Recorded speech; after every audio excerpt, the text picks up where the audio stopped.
How are you?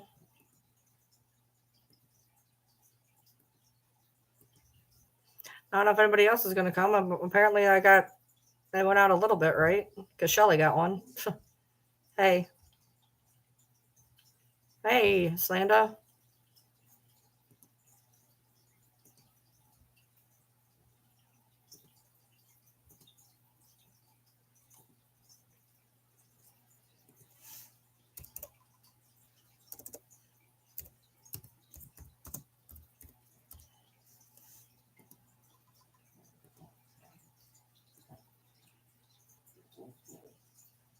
You got a notification on your phone? Woo woo! Yay! All right, let's now that we got this going. So my hair is wild and out today. I haven't put it up in a ponytail yet. I have my band. Where did my band? Oh my god, where'd it go? It's right here. Just in case. It's right here. So today was overall, I mean, obviously today was sad. Um the rest of the day went well. Why did I make till midnight? Because it's been a very long day. Um Basically this morning I got up and took him to work, came home, and I had to go like 7 places, so I kept the car, and none of them opened till like 8:39. So I came home and I laid back down, and then I got up at 12:45, ran to my 7 places, came home, thought about going live actually early, and then ended up getting on the phone with somebody, and then I had to go get my husband, and then we had to bury Billy, and then I just got him in bed 10 minutes ago. So I was just able to finally sit down. Um, so um, I took him today. I took him at 2 o'clock today. And so we had him in they give you, if you take your animal home to bury it, they give you this bag, like a weird little, I don't know, weird bag. They called it a body bag, but it was nicer than a body bag. And I took him, I brought him with his little bed, and they put him to sleep on his bed, and then they put him inside of his bed, and then put him inside the body bag, and that's how we ended up burying him, was in his bed. So yeah, it's one of the things that I've been going through for the past month. When I said that I've been going through stuff, that's one of the things I've been going through. He's been sick for a while, and it was aggressive, and I knew I didn't have a lot of time with him, and we thought he was getting better, and he wasn't. And I made the decision last night that that it was time to pull the plug. It's hard because and this happened with Yoda, and whatever was going on with her. Um, they still look like they have so much life. You know what I mean? Like, he was still very alert and very aware, and but his body had just started to completely shut down. It it got him quick. And one of the things that the vet said was that with especially like with ferrets or any type of mouse type critter, they all get cancer very easily, and usually by the time you catch it, you can't do anything about it anyways, and it's thousands of dollars to try to fix something that probably is unfixable.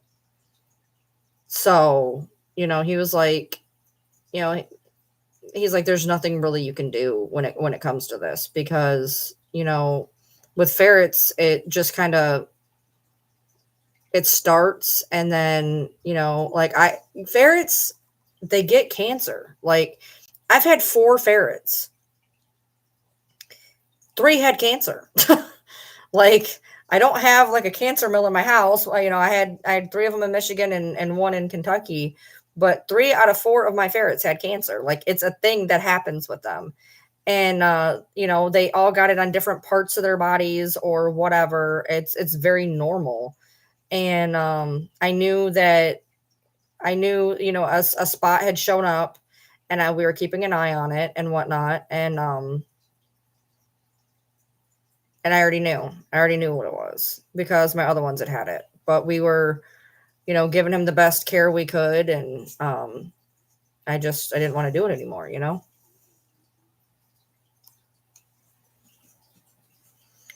So yeah, ferrets are just, they're known to get cancer. And that's what I don't understand about scientific research is it's done on lab rats. Mice are prone to cancer in general. I've had mice.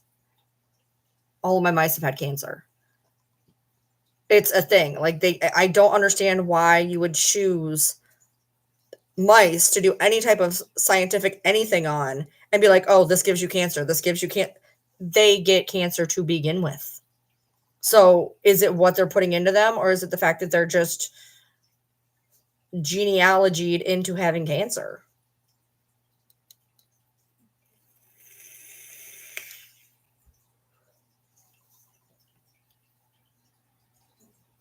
So he went, it was, I brought him in there, and they were really, really nice. And, but yeah, he said like, it's absolutely like this.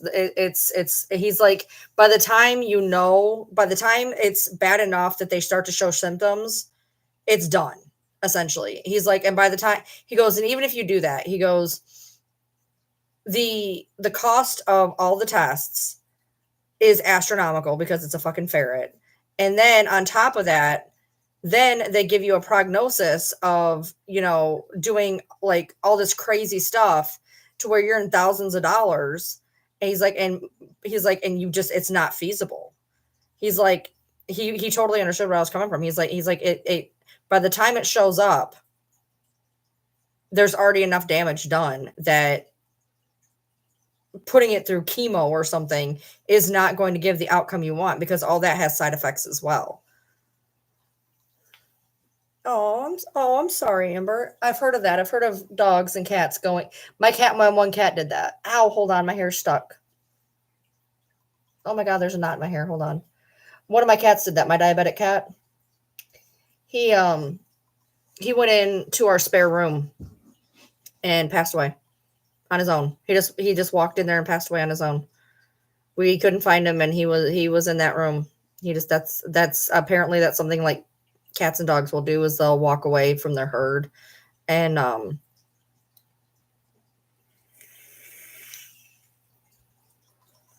that's a normal thing, unfortunately.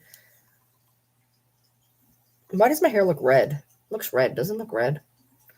So yeah, so I spent the better portion of today crying for obvious reasons. And then I brought him home in his little potty bag in the carrier. And then when he got home, my husband worked a like 16-hour day. He went to work at like 6:00 in the morning, and he got home at 10:30. He had 3 stops, and he was doing good, except part of his trailer had started to come away. So he had to pull over and let them fix it. And after 2.5 hours, my husband's like, "Okay, you need to fix this because I need to leave." And then they ended up leaving all 3 stops on him. So he didn't actually get home until almost 10:30. We pulled in the driveway at like 10:30. And no, it's weird. It's like a really heavy quality. He's like, there's no smells. It's you can't penetrate it. It's like a really thick, like, gym bag. Like, whatever it is good quality. I can tell you that.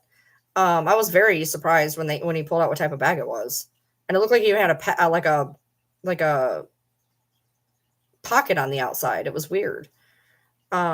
I was going to originally put all of his beds in with him, but the vet actually put him inside of his bed, because I was going to put a bed and then Billy and then a bed. and do it that way. But he actually picked Billy up and laid him into his bed and then laid the bed into the bag. So we just did it that way. And I just buried him with his one bed. And then we're going to take care of his cage and everything tomorrow. Because by the time he came home, like, he's got to be back to work in not even 10 hours. So he basically came home, buried Billy, ate dinner, fixed his vape, and went to bed. And then he's going to go to bed, and then I got to get him up and get him to work so that he can start for 8:30. But he's got to be there by like 8 because they put him in a new truck, and the guy totally just left it a pigsty. So he's got to go in and clean it up and whatnot. So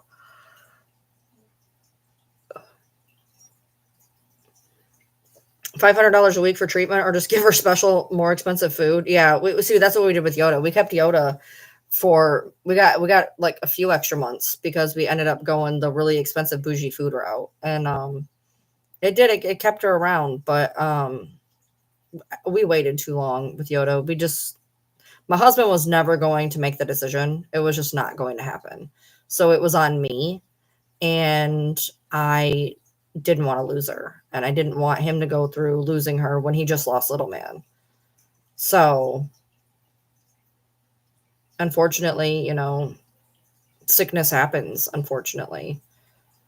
With Yoda, we figure it probably was some type of cancer with her as well. I mean, she was not gaining weight. She, without a autopsy, we're not going to know. But I mean, she was old and whatnot, and it was possible that she could have had it. I don't know. She was old, but could have just been her age. I mean, 12 for a pug is pretty on par. Pretty on par. But unfortunately, medical things happen, and it sucks. And he wasn't that old. He was probably, I don't remember how old. I don't know how old I don't know how old he was when I got him, because somebody gave him to me. They got him and they didn't understand what a ferret needed or what a ferret entailed, and they had him in a guinea pig cage. And they're good people. They didn't know what they were getting into. And they got their kid a ferret, and the kid lost interest, and he's in a guinea pig cage, and that's not okay for a ferret. And so I took him, and he was with me for about 2.5, almost 3 years. So he was young. He was still young regardless, because I know he couldn't have been very old when they got him. But the vet said, like, he could feel how bad it was. He was like, yeah, he's like riddled with cancer. And then I start crying, and he was like, no, it's his time. I was like, did I wait too long? That was my biggest thing, was like, did I wait too long? He's like, no. I'm like, you're lying to me. Like, I'm crying. I'm like, you're lying to me. I was like, I waited too long. He's like, no, actually you didn't. He's like, but it is his time. And I'm like, okay. I said, so I did good, right? It's so hard trying to decide, quality of life and ending a life. And, I try to give them as long as they possibly can without getting, Yoda's quality of life was just diminishing. She was more alert than she'd ever been because of the food, but she couldn't get comfortable. She was at that point where I had decided, her sight was, pretty much gone. Her hearing was pretty much gone. She was wandering. She was tripping over herself. At that, I was like, no. We had made the decision. And in the week since we had made the decision, she just started to like rapidly go downhill. And it was almost like she was letting us know, like, okay, you guys made the right decision, because I'm not doing good. But with him, I'd been toying with it for 2 weeks, probably. It was probably about 2 weeks that I've been wondering if I should do it. And yesterday, last night, it was probably about this time last night, honestly.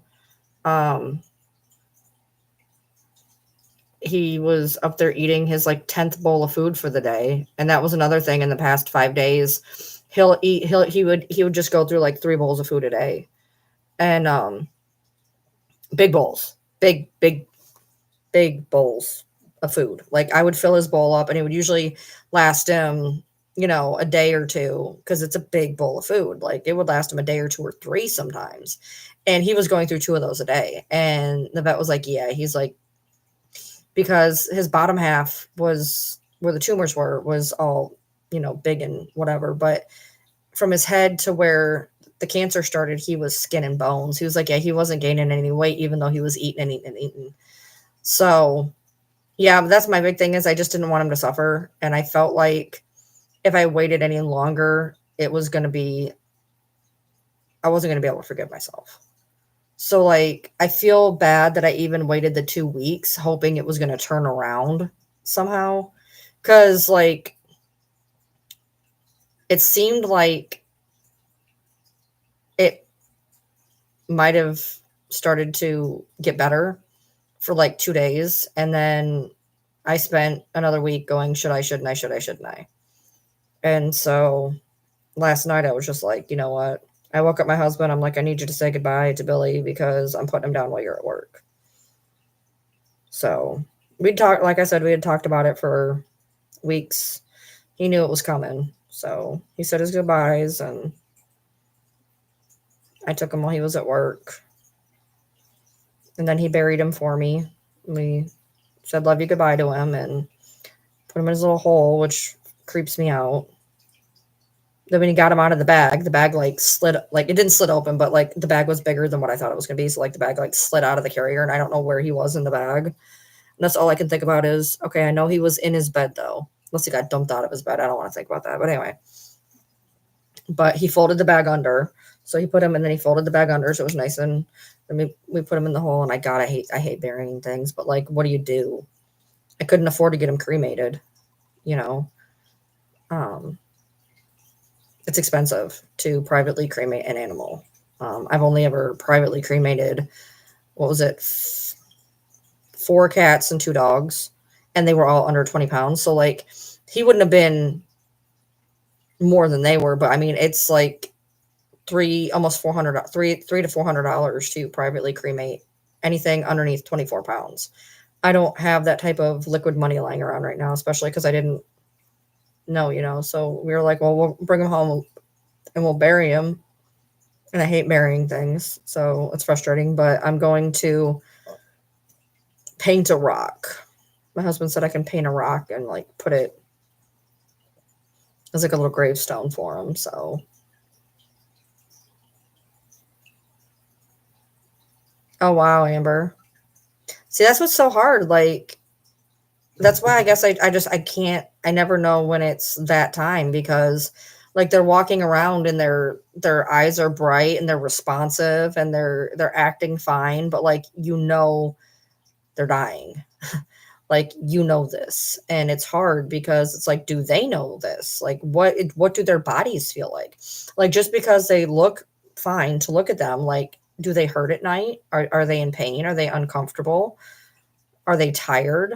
Like, it's so hard to have to be the one to make those choices. I much prefer them going on their own, but then again, I've had where, something goes on its own and something goes wrong or it takes too long or they have a horrible, if I had that happen with a cat of mine, she'd had cancer.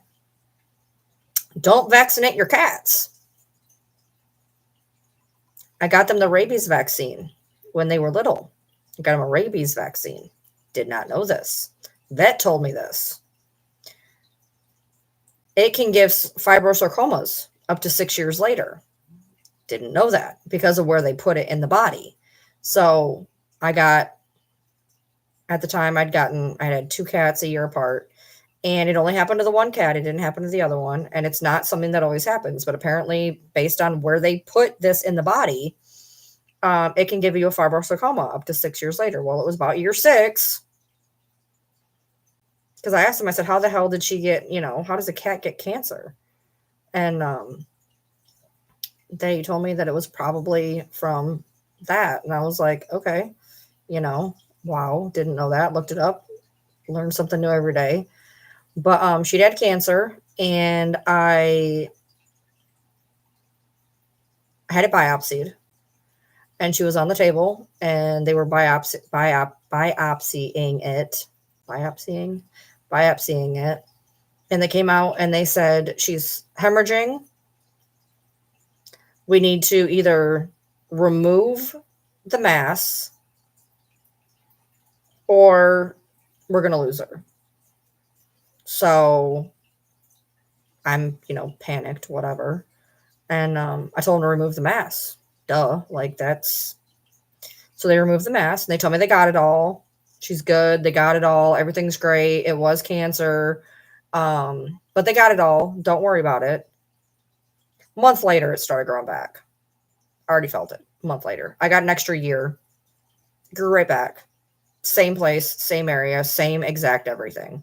By the way, a tumor feels really weird. They had me touch it. It was really weird. It's very weird. It's very cartilagey. Very strange. But yeah, it started growing back within like a month or two. And I had an extra year with her.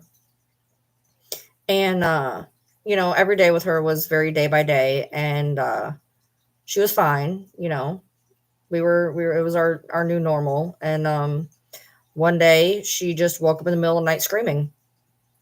Just absolutely screaming. And I had to lay on the floor with her for hours until the vet opened, and I rushed her to the vet. And we found out she had cancer on her 10th birthday. I was in college. It was her 10th birthday. I remember just sliding down the wall screaming. But yeah, it turns out if you take out the mass, it doesn't mean it's not going to grow back, even if they tell you it's not going to. They said they got all the margins. Don't worry about it. We got it. Nope. But I guess that's why I try to be proactive now, because ever since that happened with her, she was doing her thing. She was okay. Her every day was good. And then just one day she woke up and she was screaming and she couldn't really move her back legs. And I just remember laying with her because, it was, I don't even know, was emergency vet's even a thing? Not that I could have afforded it anyways, but it happened at like 3 a.m, and I think we got her to the vet right when they opened, and we put her down. But I hate that her last, few hours were in pain. So I guess, somebody had written on one of my things, it's better a moment too soon than a moment too late. And I guess that's what I always try to stick with at this point is, maybe you are taking a day away from them, but it's better than them having a day of pain or agony. You know what I mean? Yeah, I didn't know that either. Freaking vet told me it's their job to vaccinate. So like, they're not trying to scare me away from something.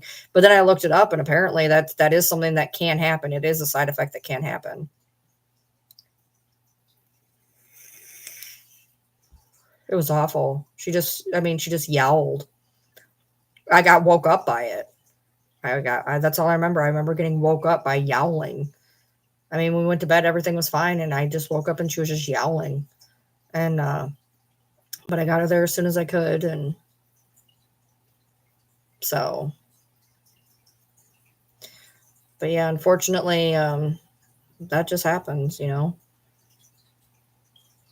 get old or they get sick or they have some type of medical emergency. I've been, when you have a lot of animals, you have a lot of death, unfortunately. That's just the unfortunate byproduct of having a bunch of animals is being there at the end. And the vet that I went to was he was phenomenal. The whole place was phenomenal. But he was like, he goes, I don't want to make you do anything you don't want to do. He was like, if you don't want to be here. I was like, no, that will never be a thing. That will never be a thing. I said, I'm never gonna let something die alone. That's not. I said, I don't care how much I don't want to be here. I don't care how much I don't want to see something pass, it's my job. Like that is my I took responsibility for this animal, and I will be damned in its last moments that it dies alone. I don't care how hard it is for me as a person. And but they were very nice. They did not like pressure me into staying or whatever. The most pressury thing that happened was I was sitting there in the room, and he wasn't a huge fan of being held a whole lot. He was very wiggly. And she was like, "I think you'd like if you held him." And I was like, "Okay." So I pulled him out and I held him. And he was fairly weak. His wiggles weren't wiggling a whole lot, but then he got a little wiggly, and I put him in his carrier. That kind of made him mad. He had a snack while he was in the carrier, and then they put him on his little bed, and they gave him the little slow down thing. By the way, if you ever put down an animal, just know you want to do a 2-shot process, because that way it kind of they do it like an anesthesia shot, and then they do the end shot. You want to do a 2-shot process. But they came in and they gave him the little anesthesia one, and he was just laying there for, like, they said, like 4 minutes. And then they came in to do the other shot, and like when you do it for a dog or a cat, they usually put a little like, what do they call those? Like a little pick line in there, and they do it that way. That's what they did for Yoda. And I can't remember how they did my cats. I think they just I don't think they did the whole little thing in his paw. But with a ferret, they put it into his kidney. So they actually shoot the final shot into the kidney, and he had to sit there for about 2 minutes and listen to all the organs shut down. And he looked at me, he goes, "This is normal." He was like, "With the kidneys, we have to let it process through the body. So it takes a little bit longer for the passing process to happen." And he was just sitting there, and I said, he's like, "Yeah, he's passing right now." And he just sat there, and he was so gentle. He's a damn good vet. So gentle. And the receptionist was really nice too. She hugged me, because I'm like, don't judge me, don't whatever. And she's like, "We're not judging you." And she hugged me, and it was very nice. Thanks, Marissa. Yeah, some vets will just administer the put out. And the problem is, if you don't do an anesthesia shot before, and I did not know this, but I have heard horror stories, especially on TikTok, when you get on unfortunately, the dead side of TikTok, which happens because I end up liking all the sad dog videos. So I ended up on Dead Dog Talk for like 4 days straight once. And apparently there are vets that will just administer the put out shot. And what can happen is there can be an adverse reaction, and the animal will start seizing really bad, and they'll fight it really bad, and it ends up being traumatic for everybody involved. Traumatic for the animal that is in absolute panic, traumatic for the owner that is watching their animal that's supposed to be peacefully passing going into absolute seizures, and the vet who, at that point, if you've done that, fuck you. Yeah. So all of my animals always had a 2-step process. Yeah, see, it happened to one of your dogs, full seizure on the floor. Yeah, if you don't have the 2-step, with the 2-step, they give enough anesthesia to basically knock it out, so that when that next shot comes through, the body's already ready, relaxed, and not going to go in full fight or flight mode. And I did not know that there was anything other than a 2-step process. But apparently there are lots of vets that will not do a 2-step process. And I have heard traumatic stories of dogs screaming, seizing, and I'm not talking for like a minute. I'm talking for like 20 minutes. Like, of just, and if your children are there, or you're there and that's your best friend and you're watching, like, it is bad. These stories, I couldn't even believe it. I was like, this has got to be a rare. It's not. It happens. So make sure that if you get something, that there's a 2-step process. But I don't know if they I don't know what they because it's not something that always happens, it's something that can happen. Obviously, it's not happening to every dog that they do it to, but apparently there are dogs that are more susceptible. I don't know, but it's something that happens. Yeah, full fit.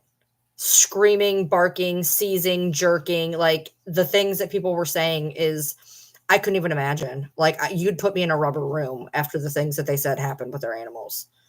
You know, you're wanting to do this and you're wanting this nice special last moment and your animal's in pure terror.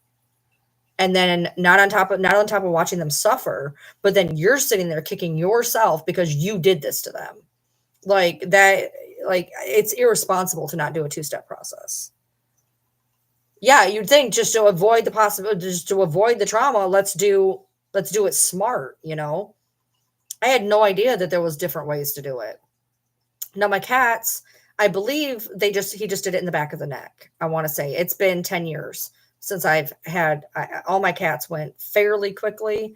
Uh I had my one and then I don't know 10 years later or something or 5 years later they went boom boom because they were all close-ish in age-ish. The two were only a year apart. And then my one had diabetes and he was sick, which I didn't have to he died on his own. But the two that I had, the three that I had to put down, um, I think I remember them putting it in the neck, I want to say. But it like I said, it's been 15 years, so but Yoda, they put in a little line that they could, a little IV line. They flushed it through, they put the anesthesia in, they flushed it through, then they put the shot through. But with Billy, he had to insert it right into his kidney, and then the kidneys pushed it through his system. And it took longer for it to fully go through. But he was already not fighting a lot when they gave him the anesthesia. And the anesthesia, like he didn't even move. He just sat there and his eyes were open, but he was just breathing. He did not move once the anesthesia was in. He was already fading away. And then they got him all together and he went, it was very peaceful.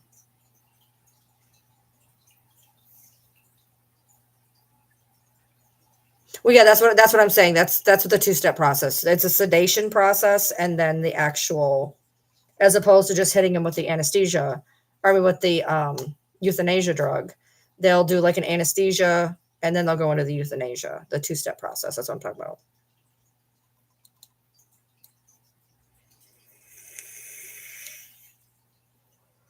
I've even heard there's apparently a three-step process, which I don't understand what that would be, but yeah.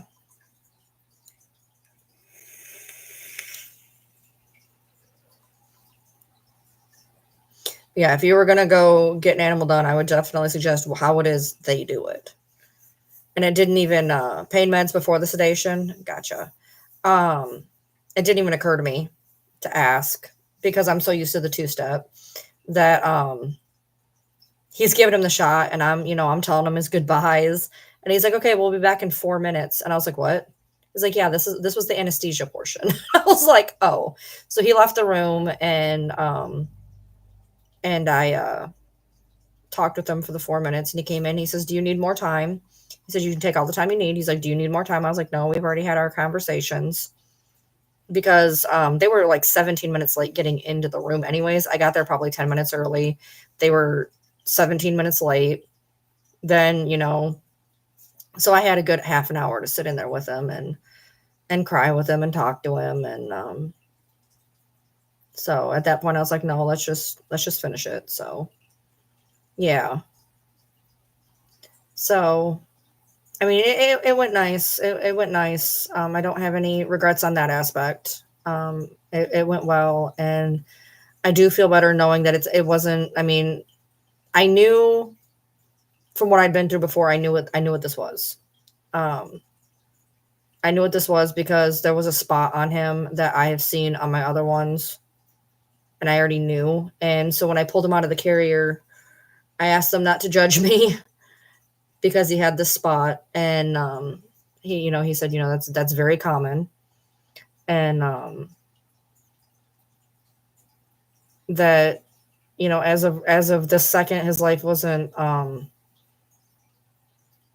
it wasn't in that spot yet where it was like me saving him from anything, but where the cancer was located, it had to be very uncomfortable. And when I first saw the signs of it, I thought, that can't be what I think it is. And I kept an eye on it, and I was like, I don't know, like, I really think this is what I think it is. And at that point, if it was coming through his skin, I knew it was like he said. Exactly. He said once you start seeing it, it's already too late, and it's all about doing the best you can until the end. And I was watching, because these particular wounds, they come, they go, they come, they go, they come, they go. And it was all right. And then yesterday I looked, and I was like, because he was it's usually so every vet is different. Every vet is different. And most vets, in the long time that I've had animals in the 2 states that I've lived in, all anesthesia costs are per pound. So here, for me to say, when I put down Yoda, her put down shot was about $70, and then there was her private cremation. With Billy, maybe they have a little bit cheaper rate of anesthesia, because usually it's 0 to 24 pounds is like $70. But he was 2.2 pounds, and with his entire euthanasia, and I guess they included the body bag, which was nice. It only ended up being $52.50. And I assumed it was going to be more. But they said that because they had to use a smaller amount of anesthesia, they weren't charging me the full price.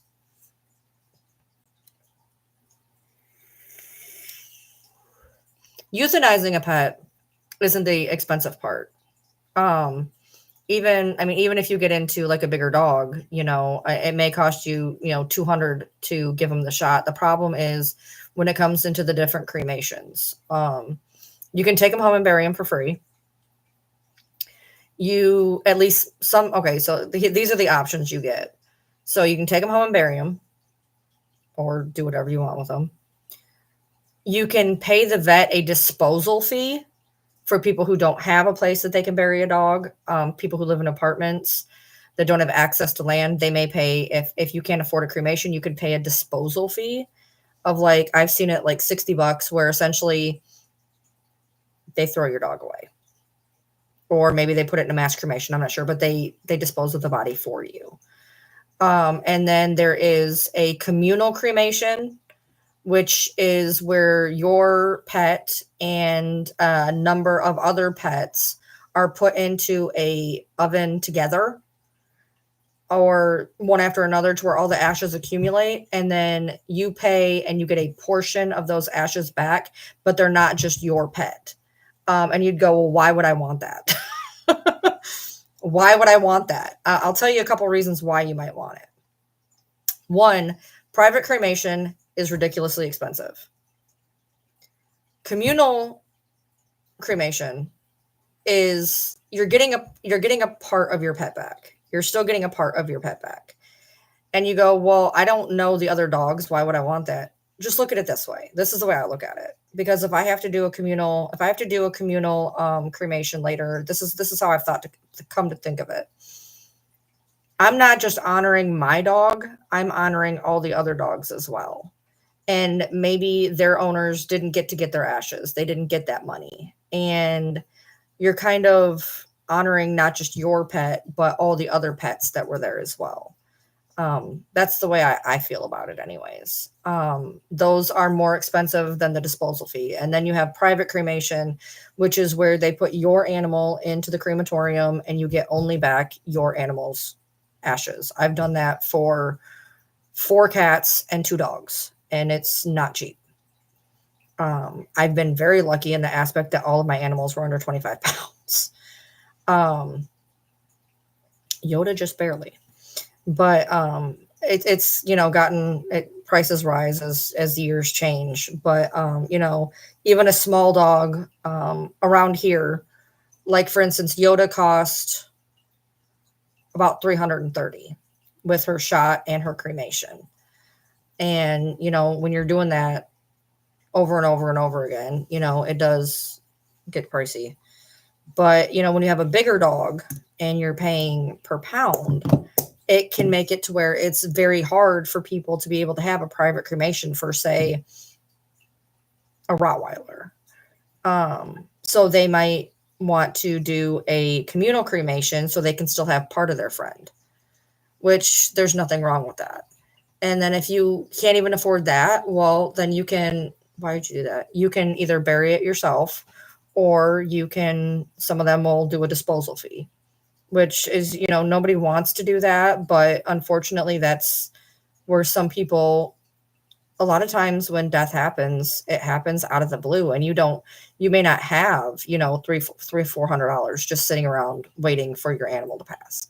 Some people do, and that's great for them. Some people are so financially secure that they have savings that they can pull out of. But there's a lot of people that maybe you just fixed your car and you touched that savings and now you don't have anything. Is it responsible to make sure that you have every single animal's cremation set aside in case? Yes. Is that necessarily realistic? No. Should you have all those animals if you can't afford it? Probably not. But I can tell you this. I know that my animals have been given a damn good life, and I could have decided not to have that animal, and it could have went to somebody who did horrible things to it. It could have went to somebody who did better things. Who knows? But unfortunately, there's ideal, what is ideally to happen and what is realistic to happen. I would love to be able to have an unending fund of thousands and thousands and thousands of dollars that I could just siphon from whenever one of my animals gets sick. But unfortunately, I'm barely affording, myself sometimes when there's an emergency.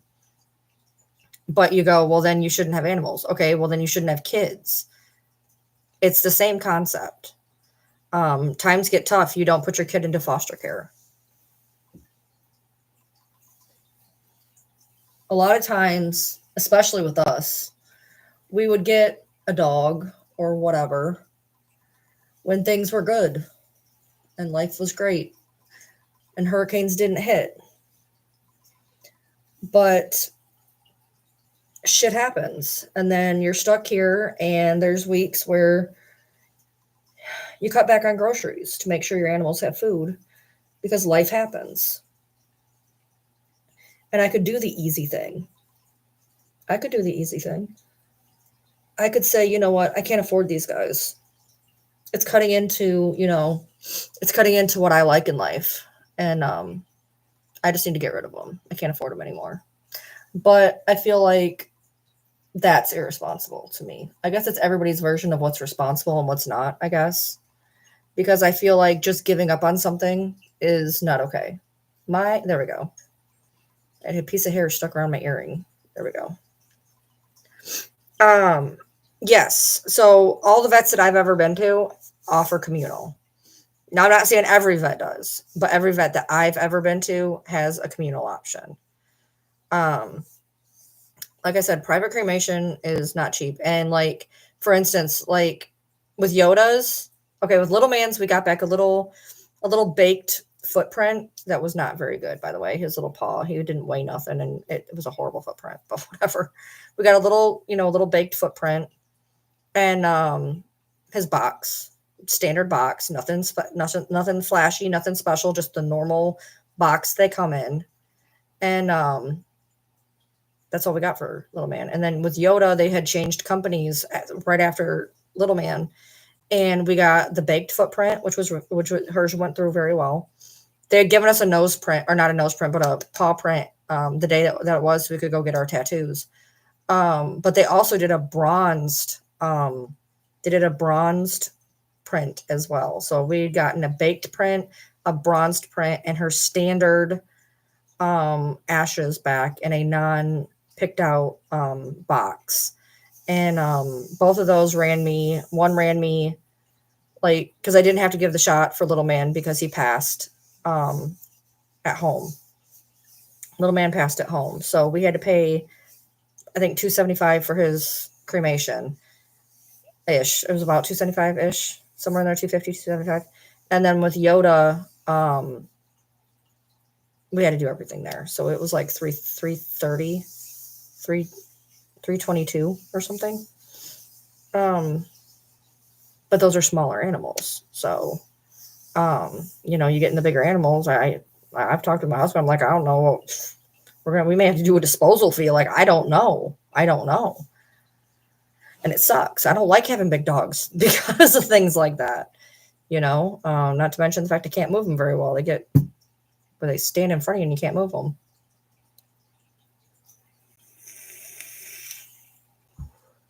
But that's another reason why, if you have animals, and even if you've been to your vet for years and years and years and years and years, I would call other vets, because I've been going to the same vet here in Kentucky since we moved here. So for 6 years, I've gone to the same vet. And we did get both of their cremations through that vet. Now, the vet I went to today is one of the only ones that would even see a ferret. My vet would not see a ferret. They would not euthanize him for me. So I called around and went to another vet that I've went to before for something else. And I've talked to 3 different vets here for different reasons. And usually the going rates tend to be about the same, but sometimes you might get something a little different here or there, or somebody's process could be different or whatnot. So it's always good to, especially if you are like me and you like plan ahead, you want to know where you can go of, do they have disposal, communal or private, and you know, what's it going to run you, and know that in the back of your head. That way, like when Yoda got sick, I knew her whole process was going to be $320. So I set $320 into a fund and did not touch it, knowing that we were going to need to put her down probably by the end of the year. So, you know, I called, I found out what it was going to be, and I put that money on my Venmo, and I did not touch my Venmo. And that way, when time came, I pulled out the Venmo card and paid. And it, you know, I knew that it was going to happen, so I needed to have the money available. Yeah, they wouldn't do them. I called mine first, and they said no, and then they gave me the name of 2. And I didn't hear the one very well. And then the other one was one that I've already been in before, for something. So I went there, and so both places are good. You know, both places are good. I will say today's experience was very good. I will say that the person who was there with us with Yoda, she was amazing. She was really amazing. You know, she carried Yoda out after, and went and got her little paw print so that we could go get tattooed immediately. She was like, let me go get you a little paw print. She's like, I think I can find some ink. And, you know, she got us the paw print so we could do that. And that was really nice. She didn't have to do that. So, yeah. I don't know. I don't even know who does reptiles around here, if there even is one, to be honest. I think they're all up in Lexington.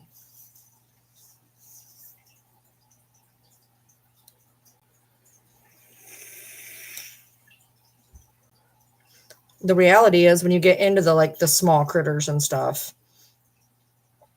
you know, it's the more exotic stuff. It's hard. You know, there's places that won't see them, or you got to drive hours and hours, and you know, the best you can do is the best you can do. And I mean, everybody can beat themselves up all damn day long. I beat myself up today, and I'm not going to go into why. There was a couple of reasons I beat myself up today, and I'm Lord knows I'm not giving it to y'all so you can spike me with it later. I'm good. I'm good with that. But you know, with everything that happens, I mean, even with my mom, like I should have had no regrets. Realistically, when she passed, I should have had no regrets. I did everything I could. Um, there's nothing I should have kicked myself for, but you still do. Like, even if you did the everything under the sun, you're going to find something to kick yourself for later. And to this day, I'll still find things for that, you know? Um, yeah. So,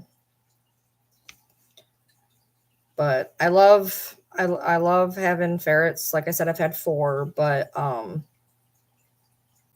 I don't it would be a long time before I ever had another one if I ever did, because ferrets are amazing animals. I've never met a mean one. I've never met a mean ferret. They're amazing, they're funny, they're smart, they're playful, they're kind, they're funny, you know, and it's hard watching them get sick. And when you've had 3 out of 4 get cancer,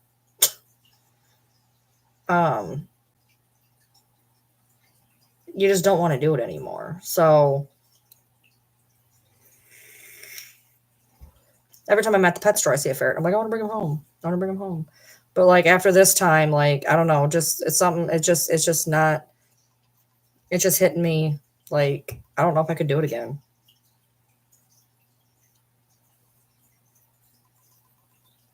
Yeah. See, the funny thing is I live literally right in the middle of Knoxville and Lexington. So it's the same exact distance for me to go to Knoxville as it is Lexington. If I was to have to go to like a city, I live literally right in the middle of both of them. When I have people come in from an airport, I tell them to go to Knoxville. I'd rather drive to Knoxville than Lexington, which is really weird because you'd think it seems like Lexington is closer than Knoxville, but on a map, I mean, it might be 10 or 20 miles, but like they're literally almost the exact same distance away. And I would rather go to Knoxville than Lexington any day of the week. I can't stand driving in Lexington. I've had complete meltdowns in Lexington. I don't know what it is about how they do their streets up there, but I have had complete and utter meltdowns. Yeah. I went up there one day and just absolutely lost my shit. Had the worst panic attack ever. My husband, by the time I was there, um, I left the person there because they said that I mean, I didn't know when they were going to be out. I hadn't had any sleep. I was already having a panic attack. My husband literally got on Life 360 and walked me out of the hospital to my car and told me how to get home because my GPS on the way there had me turn about 12 different times, and I ended up in places I shouldn't have been, going down roads I shouldn't have went to. He goes, I will get you home in 5 turns. I was like, it took me 13 to get here. He's like, I will get you to the expressway in under 5 turns. Sure as shit, that man literally sat on the phone and he goes, okay, turn right here, go straight, get on the on ramp. There you go. I was like, where were you an hour ago when I was screaming in panic in my car because I couldn't get to the hospital? Yeah. So pays to have a trucker husband. Yeah. I don't know. My ears get screwed with a lot in Kentucky, just driving through Kentucky. If you're just driving from here to Richmond, your ears will pop at least 6 times. Just driving an hour north, your ears will pop. But that's because we live like right in the mountains. And you don't even realize it. That's the weirdest thing. Like when you're driving on the expressway and it looks like you're going up. You don't realize it. It's a very small incline. You can feel it in your car. My car kicks up a fuss. It doesn't like going up at all. It does not like hills. Slight hills, big hills, any hills. Doesn't like any hills. Never has. And you're just always going up in Kentucky, and you just don't realize it. Oh, okay. Gotcha. Yeah, I have something big's happening in my town, and I had done a video on it back when it happened. And I guess I just thought it was done, and it's not done. And I drove through the protest today, and I should have stopped and got video. I thought about it. I was like, should I stop and get video? No, I'll just talk about it. And so I have a video I'm going to be doing. Apparently, the situation that happened in my town at the end of last year, it sounded fishy, it sounded hinky, and apparently it is way worse than we ever thought. And there's been multiple protests, and there was a protest today, and the news was here covering it. I've never been in a plane, nor will I be.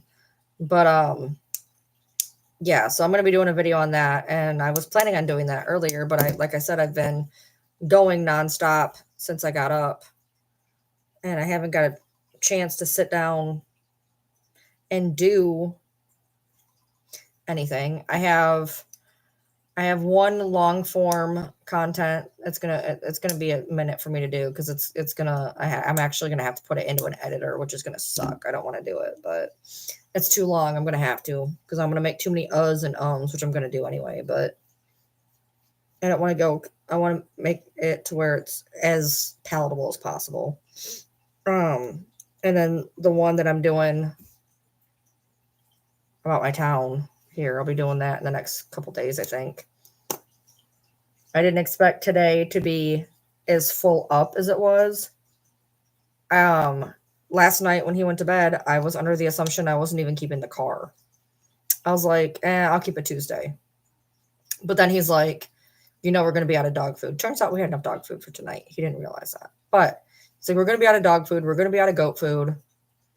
And I was like, you know what? I'll just keep the car. And then when I saw Billy, I was like, I'm just going to keep the car. I'm going to get everything done that I need to do. So I went around and took care of everything. We got double charged for a bill. We were, he'd gotten some blood work, and they told us it was going to be like $800 through the insurance. So we were like, all right, well, what's the cash price? And they're like $22. So we pay the cash price, obviously. Well, they lost the blood work, and then they found it. Well, when they found it, they charged the insurance. So I get a bill. Now, mind you, it wasn't for the full $800. We only had to pay X amount of it, but it was almost $100. And I open the bill and I start crying immediately because I'm like, why am I being charged $100 when I already paid for this? Then it occurred to me, they lost the blood work. And when they lost the blood work, I will guarantee they ran it through the insurance because he didn't realize we paid. So I take the bill in today and I'm like, look, I already paid this. Here's my proof. I paid it. On the bill, it says I paid it. And she was like, yeah. She was like, they double charged you. She's like, I'll take care of it. And I was like, okay. I had to take care of that today. I had to get the lizards food today. I had to get the dog food today. I had to get the goat food today. I had to get the pig food today. And I get home, and there was enough big dog food that I was able to feed everybody. And I used up the rest of the pig food, but there's still some goat food left. So I have 150 pounds of animal feed in the back of my car right now that he's going to have to get out tomorrow because now we really are out. Well, the goats aren't, but you know what I mean. So, but I got all that done. So now I'm not going to have to keep the car tomorrow. I didn't get to get ghost shrimp for the mud skippers, but I did get them crickets because the place that I go to get ghost shrimp is closed on Mondays, and I'm not keeping the car to get ghost shrimp. I'm just not. I got them crickets. Like, that's going to have to work this week. That's what they had for the first year and a half of their life. Now they like ghost shrimp, and I'm like, well, you're going to have crickets this week because the past 2 weeks I went, they didn't have any anyway. And I'm not keeping the car when I need the gas money to go get ghost shrimp that they may or may not have. So they got crickets this week. They'll be fine. So I had my big busy day. I do need to keep the car or get a hold of a car. at some point because I have money I got to drop into the bank. But I'm not stressing about that. I'm not going to keep the car over that. And I've kind of toyed with keeping the car tomorrow because he's going into work so late. And he's going to get off work so late. And it's going to be a nice day, I think. I think it's going to be a nice day tomorrow. That I'm like kind of wanting to keep the car, but then I'm like, I have barely had any sleep. And I know I'm going to end up sleeping pretty good. I got to get him up in like 6.5 hours. What's tomorrow look like?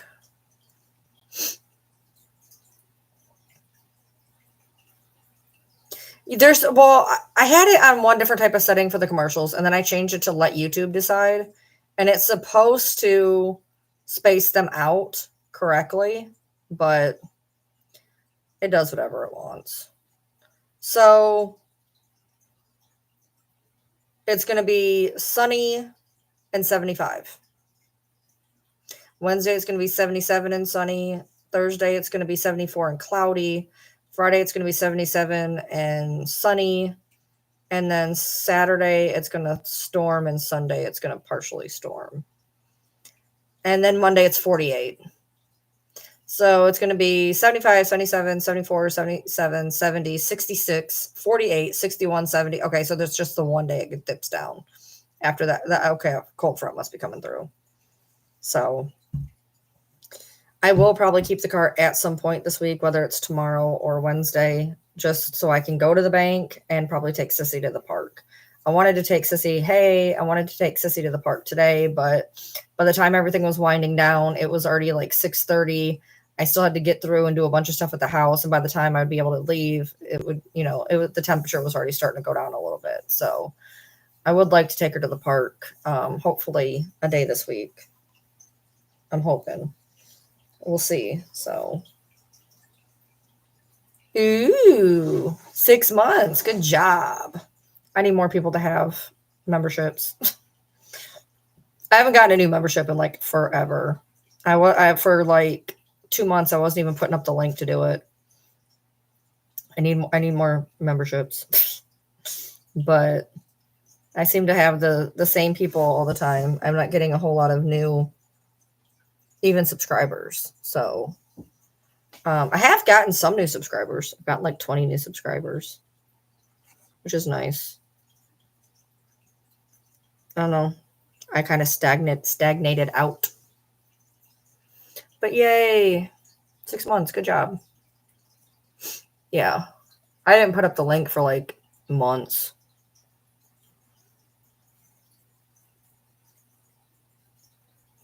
But it's all good. I actually have been doing better on YouTube this month than I have the past 3 months.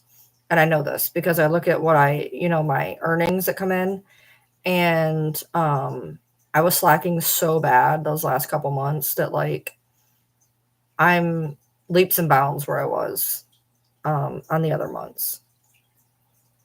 Well, you might want to restart the live. I for the past hour, I've been talking about how I had to take my ferret. My ferret passed away. And then we talked a bunch about things passing away. So, I mean, today's been, honestly, as bad as it is, yes. I lost Billy, but he's no longer sick. But usually there's a lot more, like, I've had a lot more bad days than I've had good. And if you try to make it positive that Billy passed before he got really painful or anything, today was an overall win just because there wasn't as much bad stuff that goes on as normal. Like, he got up fine for work. We didn't have to yell and scream. The thing at the doctor's office, the bill, that was a fluke. We got that fixed. I got everything done. It was a beautiful day. I lost Billy, and that was a huge down part, but I also know that he's not going to get worse now. So I feel like it is a positive thing. So, well, wait till we rewind till I'm done. But don't worry, it's not horribly like completely downtrodden or anything, but yeah, I mean, I've had, as bad as it sounds, I've had worse days. I think it, like I said, I just, maybe because I know that I stopped him from suffering, that I can maybe feel a little bit good about myself and good about the day, just knowing, he went very peacefully.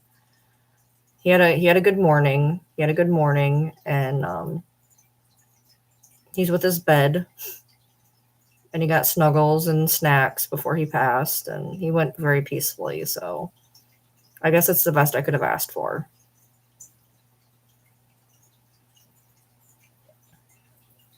It sure beats him,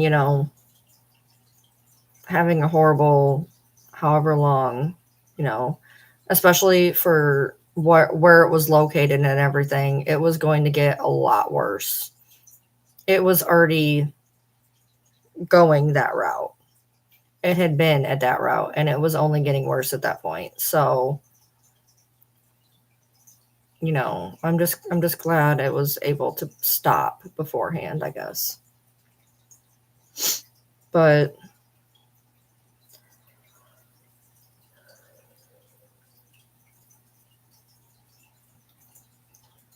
my dogs, we got those chairs. We got the chair, and my dog ate it, the chair.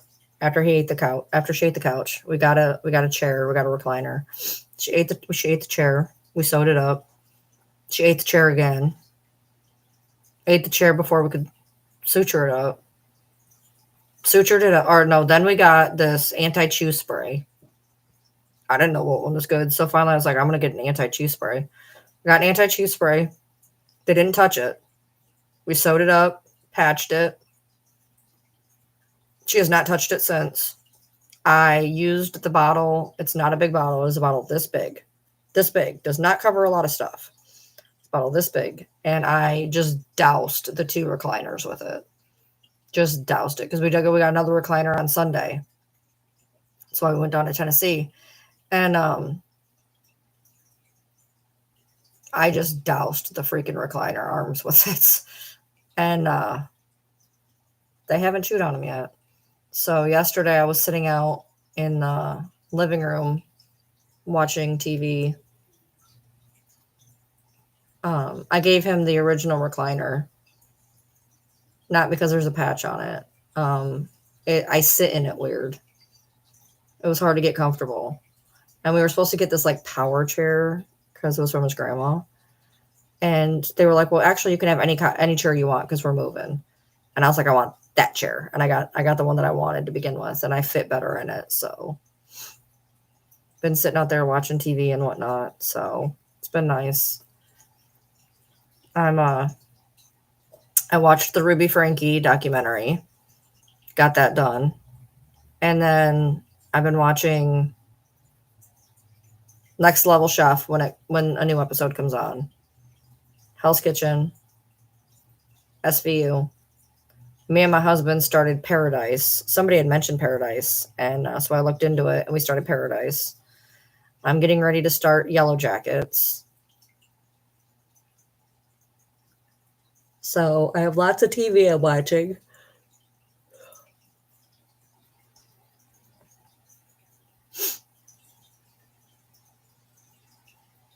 Hopefully tomorrow is just chill. The baby bird's doing good. He's pretty big. I mean, he's only 5 days old, and he's this big, probably. He's like 5 days old. He actually, weirdly, was sitting by his egg. And to compare him to the egg is pretty wild because he's way bigger than the egg that he was sitting by. I did get them a new treat today. I don't know if they like it or not yet, but it's little pieces of dried papaya that look like little jellies. I put them in there today. I don't know if they like them or not. I'll have to look when I go to feed them tomorrow and see if they ate all the papaya pieces. Because I was giving them blueberry coated sunflower seeds, but they didn't seem to like those. But they love their greens. White Lotus. I'm right now, basically all I'm watching is crime shows, cooking shows, and dystopian shows. That's where I'm at.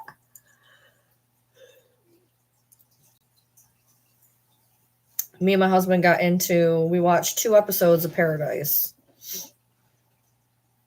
That's when you got to keep, man. They do good with the script on that show. They do good with that script. You catch a lot of things that they say. I love those kind. I love things where you got to think. So I'm enjoying it so far. I'm hoping that it stays good. Somebody said it was good, so I was looking and it popped up where I was watching TV, and I was like, oh, that looks interesting. So we decided to try that out.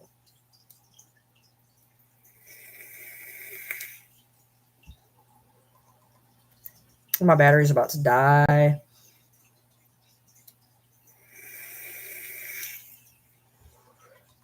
Paradise is on Hulu, and I'm not sure where it's going. I don't want to give everything away because at the end of the first, is it the end of the first episode? End of the first or end of the second episode, you go, what the fuck? Like, what? I want to say it's probably the end of the second episode, but I'm not sure. I don't know. It's at the end of the first one or the second one. Because I remember saying it was a hell of a pilot, so it might have been the beginning of the first episode. But I don't know what type of show this is because I thought it was something else, and it's going to be something. I can tell you that. I like the premise. I like the premise a lot. Basically, it's a guy who is Secret Service detail for a president, and he learns secrets. Except it's not the secrets you would think. That's where I got screwed. And the world is not what it seems. You'd have to watch the first episode for any of that to make sense, but I would check it out. I think it's multifaceted, so I would check it out. Did not see. And one thing I do like about it, which a lot of people don't like this type of show, I will tell you this. I'll give you this heads up. There's a lot of people who don't like back and forth shows. Lost, my favorite, you know me. It does the flash backwards and the flash forwards and the flash sideways and all that. Different timelines, shows that have different timelines. And this show goes past and present, past and present, past and present. A lot of people don't like that.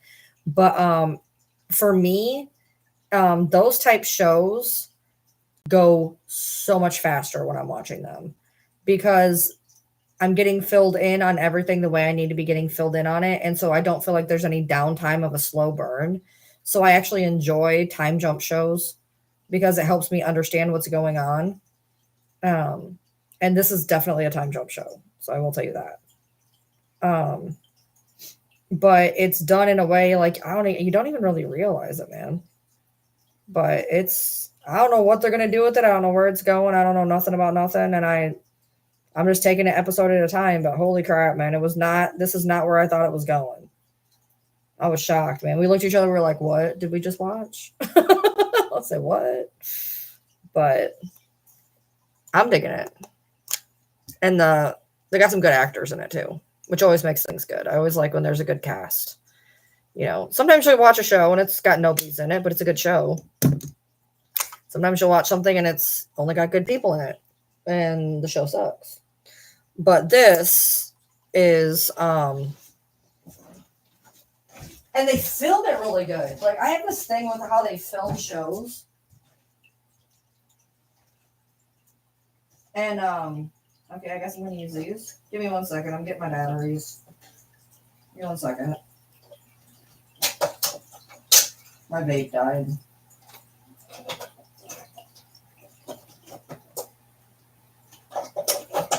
I like the camera work. The camera work is good. The editing is good. I'm like super picky about that. That's one of the weirdest things to be picky about when you watch a show. But I'm one of those people who blink twice. Not yet. I do want to see it though. Yes, I do want to see it. I just haven't had access to it yet without having to pay for it. So, um, I'm one of those weird people that love to watch the opening and ending credits. That's what I wanted to go to school for, and I ended up in graphic design. We all know that story. Um, but I love watching the beginning and ending credits of things. That's like some of my favorite parts of the shows and stuff.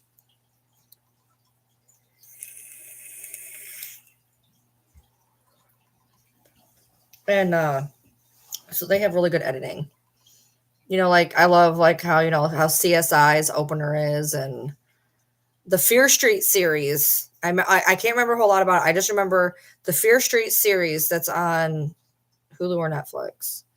There's a 3-part series of Fear Street, and the editing. I wanted more of the editing in the beginning because they're like taking all these like newspaper articles, and I love watching that stuff. I love watching the beginning and ending credits if they're good. Like I am totally one of those people who will literally sit at the end of a movie in a theater just to watch the credits if they're good. I want to see Blink Twice, but everywhere I look, I got to pay for it. So I'm trying to wait until it goes on to one of my many streaming services, or at least gets cheap enough where I want to pay for it. I'm not paying $24 for something I don't know what it is. I got no problem dropping $5 or something on something I know, but if I haven't seen it, I'm not paying out the nose for it if I don't like it. You know what I mean? So, but yeah, I was actually going to go see that in theater, but the only place that it was in theater was in my town, and I don't watch movies in my town. Our theater sucks. And the only places that had it was like an hour away. So I ended up not going to see it in theater, but I was going to. No, that's my kind of movie. So if you watched that, I think watch Paradise.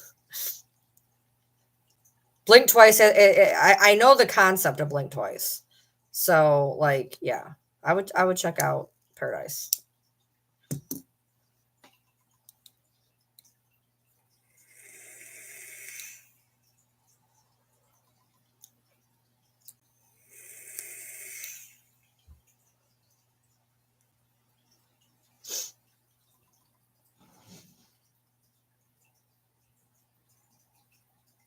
And now I got it stuck in my head. Just another day in. That's they play that at the end of the show for the pilot. I love when they do that. I love when they incorporate music into shows. That's when I love that. And they're doing that in Paradise. That both episodes that I seen at the end, they start incorporating music into it. And I love when shows do that. Dawson's Creek was one of the first shows I ever watched that really incorporated their music into the show, and I guess that just always stuck with me because that's why it's always going to be one of my favorite shows, regardless, because they knew how to marry music and script and play them off each other very well, which is why I made sure when I bought the DVDs for Dawson's Creek that I bought it with the original soundtrack. And then I bought it in Fandango so I could watch it on my phone. And it doesn't have the original soundtrack. But now I have the original soundtrack available. But I'm not watching it with the original soundtrack, which is frustrating.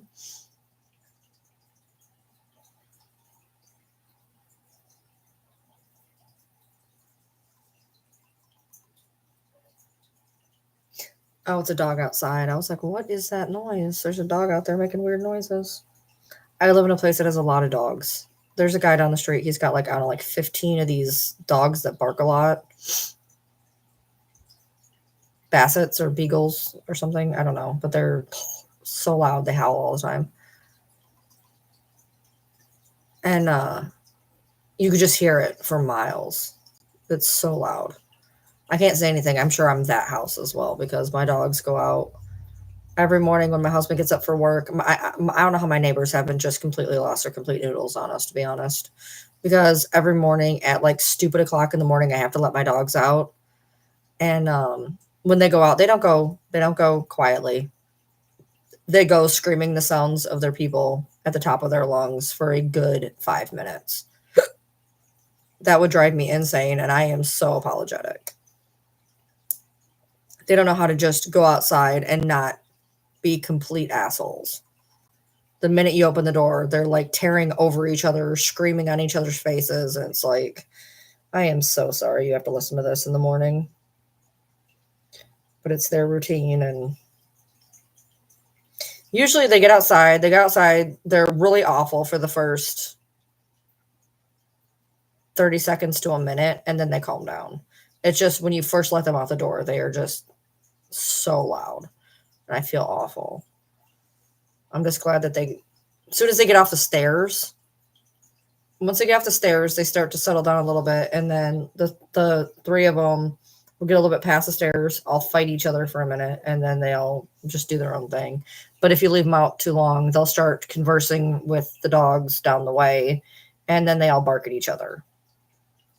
Because my neighbor's probably got, last time I was over there, she had, I don't know, 8 dogs, 10 dogs. They got probably 15. My neighbor's got one that's an outside, does not come in the house. It's strictly outside. It has an outside house, an outside barn. And then I have my 7 that go out back. So this whole area, it's very dog heavy. I'm not the only asshole here. Most of us have, double-digit dogs.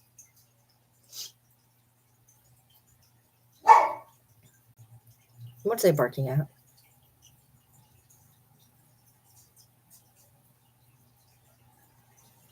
There's 20 of you here, and I know you're not all asleep. And if you're here trying to get some weird content on me, you're not going to get it. So, I hope you're bored. Truly, I hope you're bored. Or I hope that I'm eating a lot of your phone memory. That would make my day. That you're going to have to go through and watch this to see if I say anything scandalous. Because I'm not. There's a lot of stuff I want to say about a lot of things, but I don't have that in me today. So I'll just be quiet. This isn't the live for that today. Maybe another live another day.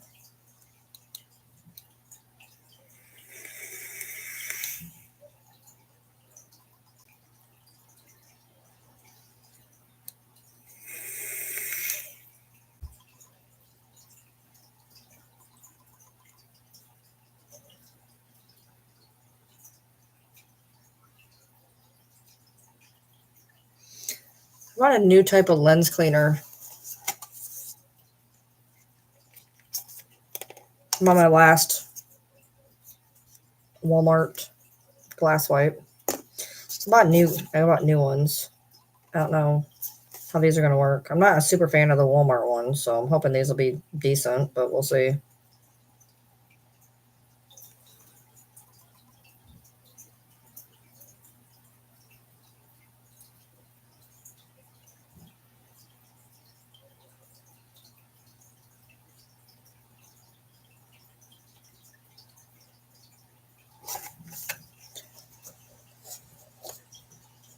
Anybody else here?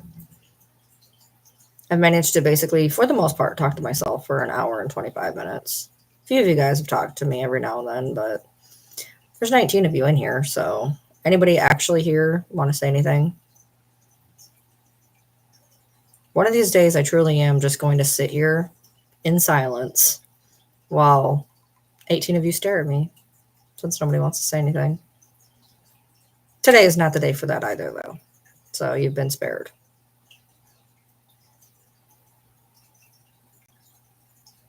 I started the live on doing a duo live, but TikTok wasn't kicking out anything, and it was just doing the weird spinny thing again, and I just shut it down after like 3 minutes.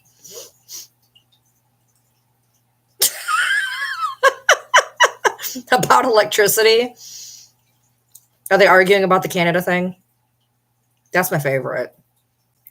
If Canada doesn't like tariffs, why are they doing it to us? Well, that's what happens when you fuck around and find out. That's why. You know, honestly, Canada's being way nicer than they need to be, if you think about it. Canada could pull a switch right now and put a bunch of people into darkness. And if we were on that side of the switch, don't you think we would have done it? They're being way nicer than they need to be. Hey, CM. I mean, the worst that's happening right now is, yes, there's the 10% tariff on the electricity or whatever. Ontario's putting a 25% tax. Okay. Well, they could also literally just turn off the lights. I mean, they could. And I think the worst part of it is because it's only going to affect 1.5 million people. In the scheme of things, that's nothing. So he's going to let it happen.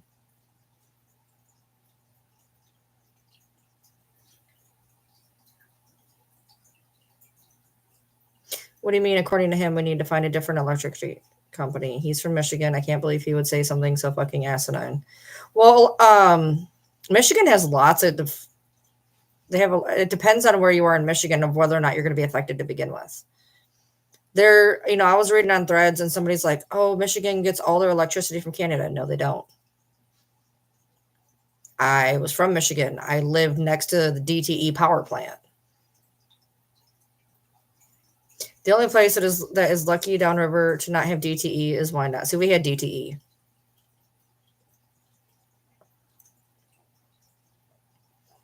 Which DTE isn't Canada, so you're not affected. DTE is DTE. That's Detroit. Anybody who has DTE isn't going to be affected by Canada pulling a switch. Weird fun fact. Where the DTE island is in Monroe, where you can see the DTE thing, that island was actually at one point in time, I've seen a map, it exists because I didn't believe it, actually used to be owned by my husband's family, like way back. It actually, there's an overlay of it, and it literally says Geyer Island on there. But yeah, if you have DTE, you're good because they don't get it from Canada. They get it from all the shit with DTE. I think is Consumers up there. I think Consumers is up there. West Michigan has one or two different places. It's not all of Michigan that would be affected. I mean, it's only 1.5 million people across like 4 states. It's what? Yeah, it's a weird little island. We are not affected by the Canada stuff if you have DTE.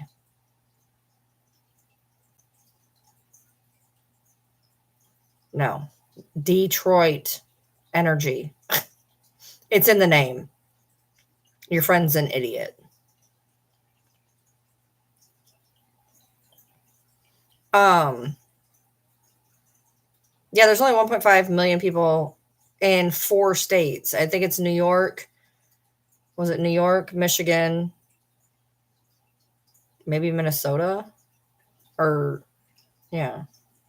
There's only 4 states and only 1.5 million people across 4 states, which would, average out to be about 250,000 people per state. There's 7 million people in Michigan. Do you see where I'm going with this? Like, it's a drop in a bucket. There's not that many people in Michigan that are going to be affected by it, but there are people that are going to be affected by it and they don't care.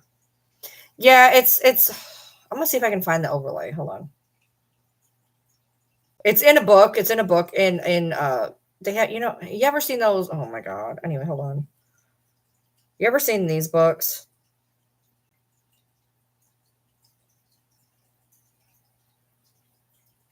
Hold on. No, not bookstore.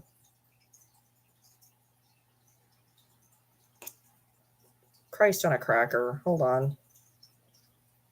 You ever seen these type of books? Does your area have these where they would you zoom in, please? Come on. It's in that book, if I remember correctly. And they have them in more than just Michigan, because I've seen them in Toledo and stuff. But yeah, there's one of these books. My husband, it's so weird. My husband has an ancestor in one of these books. with his exact same name. It's trippy. But there's a couple different Monroe books, and I think it's in one of those. I think, I don't know. I've seen it because I didn't believe him because my husband's family just talks a lot of shit. My husband's dad told him for years, told my husband that he was Native American, and we said this in front of his mother, and she looked at him and said, "Where did you get that idea?"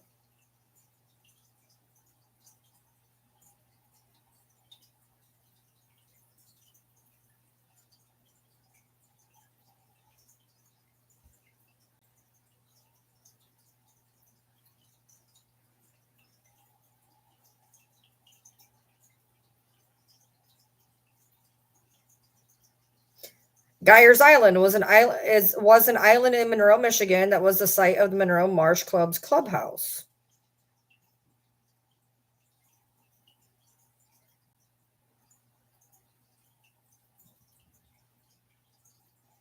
And I think it ended up being, I think that's where they ended up putting, maybe not. Hold on.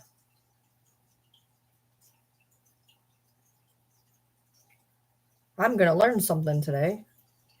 An island that my husband's family was, the name of my husband's family was on this island. Hold on. I'm just learning all sorts of new shit today. Hold on. It eventually became Monroe Piers. The site was Geyers Island, which was also known as House Island, where Shawnee and other Native American tribes once gathered. Okay, just learned something. House Island was later renamed Geyers Island after Joseph Geyer. That's who my husband's named after, is Joseph Geyer. His name was Andrew Joseph, which it's not now, but that's who he's named after. And then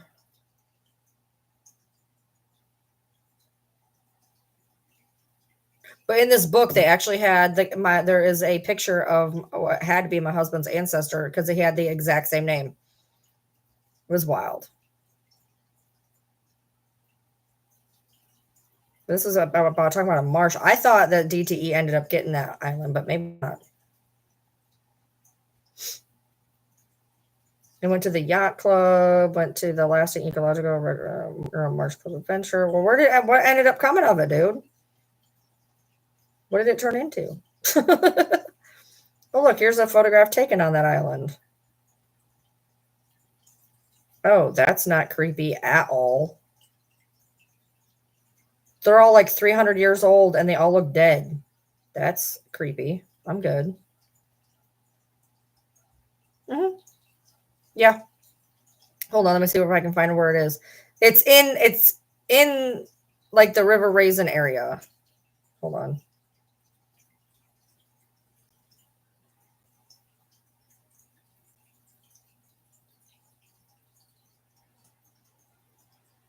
What the hell's Hog Island?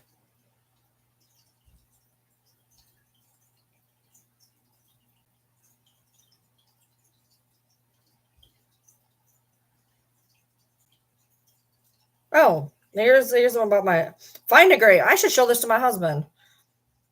Find a Grave. He was considered to be one of the best hunters and fishermen of his time. He was born on what was then known as Geyer. Oh, let's just open it up. I'm just gonna learn shit today. Yep, this is when my daughter had her son, because her son was named after my great uncle. And so we took the baby and took pictures of him with the gravestone. And then my husband went and saw this guy's grave, so I know exactly what we're talking about here. But they had well, where'd it go? There's different things you can read about him, and suddenly it's gone now that I opened it up. I thought I was going to learn something, but apparently not. As soon as I opened it up, it went away. I could put a photo. I had one somewhere. Records on Ancestry. Man. I want to open it up and read that. Oh, it's in the, okay, wait, it's on the memorials. All right, hold on. Where's the memorial page? Add memory.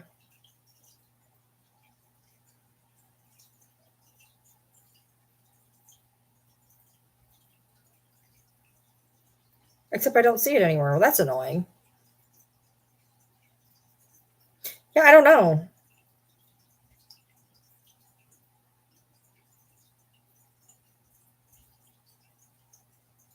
That's frustrating. Get out of here. Yeah, I'm trying to figure out what the hell. Wait, oh, here we go. Michigan map. Here we go. All right, hold on. No.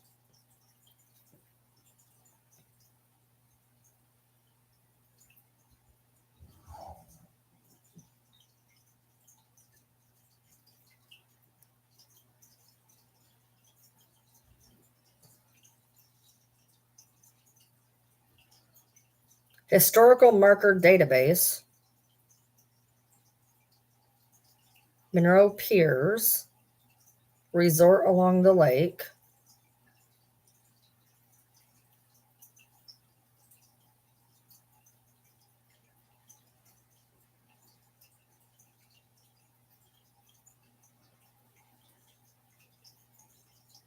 Oh yeah, we were just talking about this about eating muskrat. So where I'm from, you eat muskrat.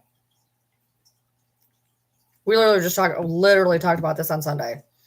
About the fact that that's one of the big things to eat in my town is muskrats. And they're right here. It says muskrat dinners, one of the year's most prominent social events of the year. Muskrat dinners. Over 1,800 rats are served. People came from as far from Seattle and New York to come dine at the annual affair.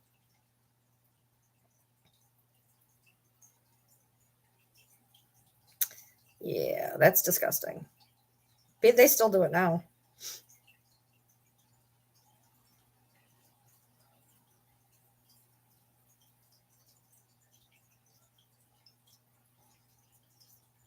We're going bottom right, ferry, passengers, unloading, and no, Lotus. Okay.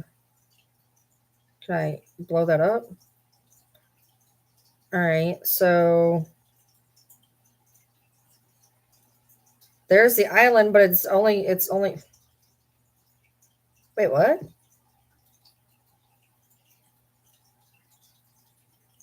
Yeah, so it's south of Sterling State Park.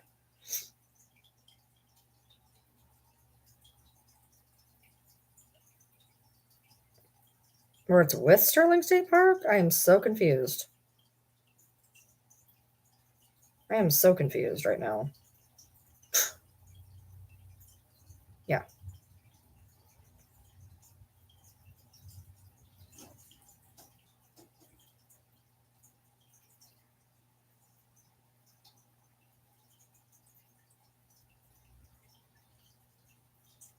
Oh, here we go.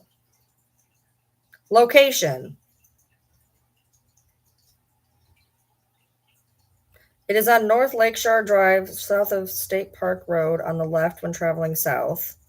It can be seen from the beach parking lot. Touch for map. Marker is on or at near this postal address. Touch for directions. Okay, but how is that? What the fuck? I'm so confused. I haven't been to Sterling, and I think I may have went to Sterling when, yeah, I went to Sterling when I took Ember and Christian to Michigan when Marshall was born, because I wanted to show what an actual lake looked like, because the lakes in Kentucky are man-made and they suck. But showing Lake Erie, which looks like an ocean, probably wasn't the best idea either. But I don't think I actually went to Sterling, so I may not have been to Sterling for, I don't know, probably 6 or 8 years, probably. I still can't.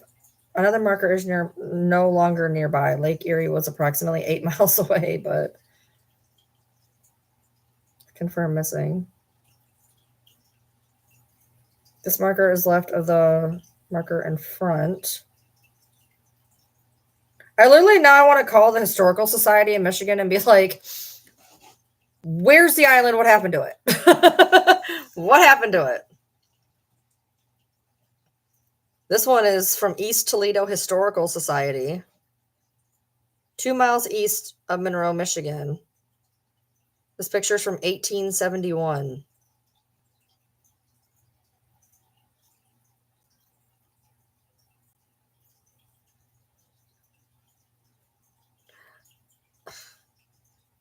Digital Michigan newspapers.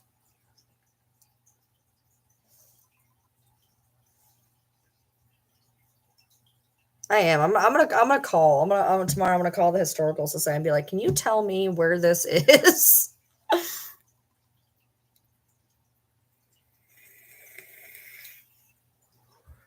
You know how many dead things are in Lake Erie?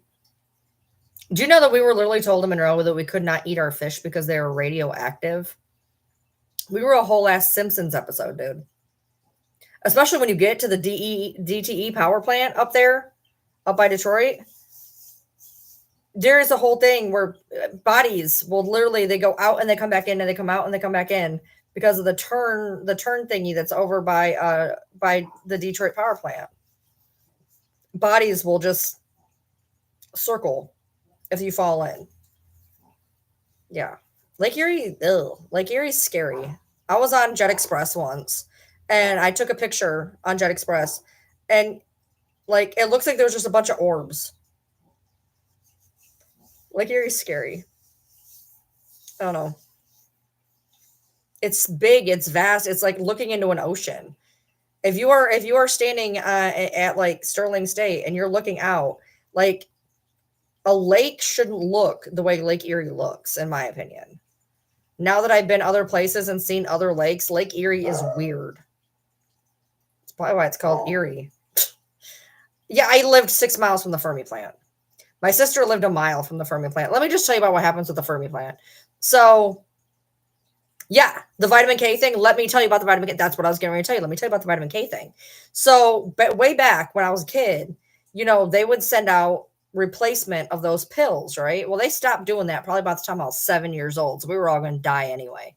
But those pills and the zones, the zones, how you're in like zone 1, zone 2, zone 3, zone 4 for the nuclear power plant. My brother-in-law and sister currently, right now, to this day, are in the if it blows you're dead zone. They're not even in a zone. They literally got told, like, if it blows you're dead. Like, you drive down their street, there is a fence, and Fermi's on the other side of it. Like, if Fermi blows, they're dead. Yeah. Erie, there's something that it should be called Lake Erie. What is it? How do you spell Erie? Eerie. And actually, in a lot of paranormal circles, it is. Yeah. Oh, it's not automatic. Yeah. Well, with hers, they said there's no point. If it goes, she's dead. Like literally, you drive down her. She lives. I'm not going to say exactly where, but in like the Point of Poe area. And once you get down through past Point of Poe, there's like you're literally riding Fermi's fence the entire time down by Point of Poe. I don't know how far she is from Point of Poe, but it's down by the Point of Poe.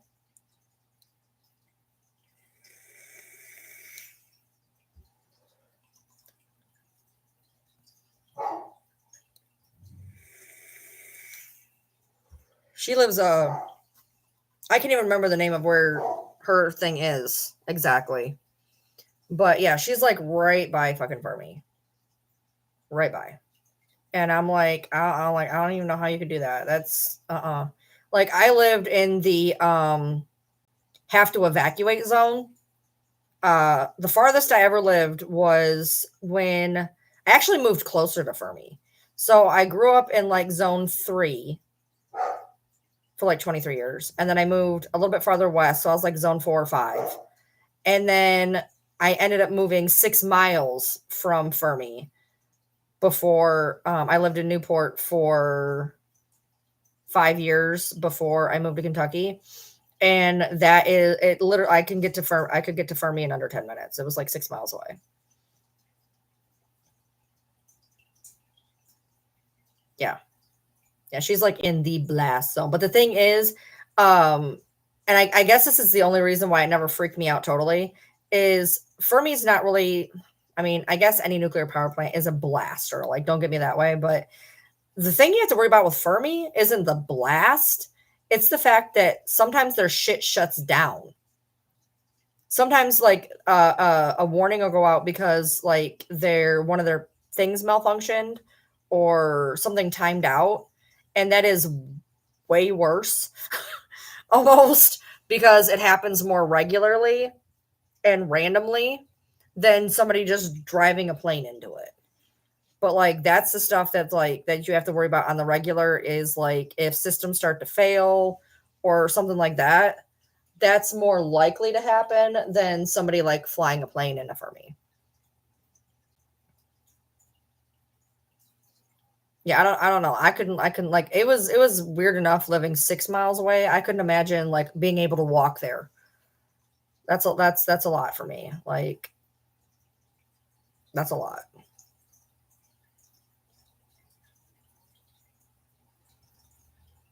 That's wild. And my husband's dad, he used to live like right on the water, like even worse than hers. Like he was closer to Fermi and a little bit farther down than she was. And his like when he opened his door, he was on like the beach. So like he was like right there. Yeah. Oh, you get the alerts? Yeah.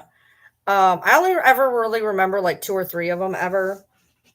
There was one that was really scary. I remember there was one like the early 2000s or something. One that was like, uh-oh. There was an uh-oh one probably about 20 years ago. But yeah, they have a whole thing where if you're at schools, they'll bus you to a different school. If you're in such an area, they'll bus you out. It's weird. Yeah. I never knew I thought everywhere had nuclear power plants. I thought it was a normal thing, like every place had a nuclear power plant. No, they're not as uncommon as I thought.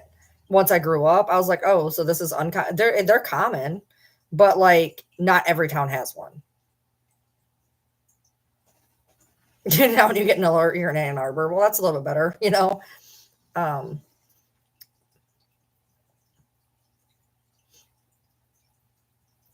and that's weren't they? Because that's Fermi two. There's something about Fermi three, which I don't remember. I don't know what happened with Fermi one. Apparently, there's not a Fermi one, but I know there's a Fermi. Oh, just Fermi two. Okay, Fermi two. It's got a 4.4 star rating Google review, just so you know. Nuclear power plant, 4.4 stars.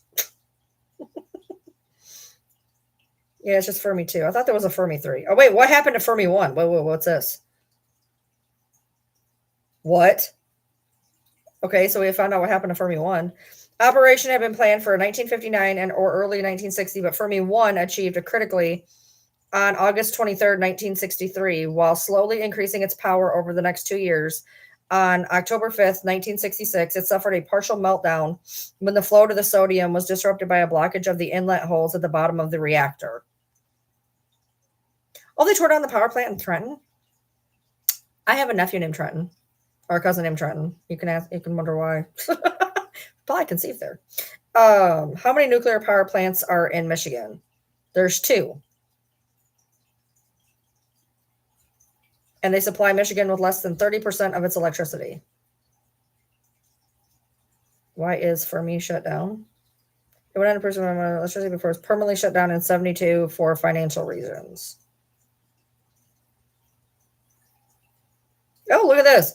DTE Energy shut down its Fermi 2 nuclear plant Monroe on Sunday after a leak was detected in the drywall area. That was in August of last year. I'm not going to miss that. I could have swore there was something about a Fermi 3, but apparently this is Fermi 2. And Fermi 1 was, it says it suffered a partial fuel meltdown.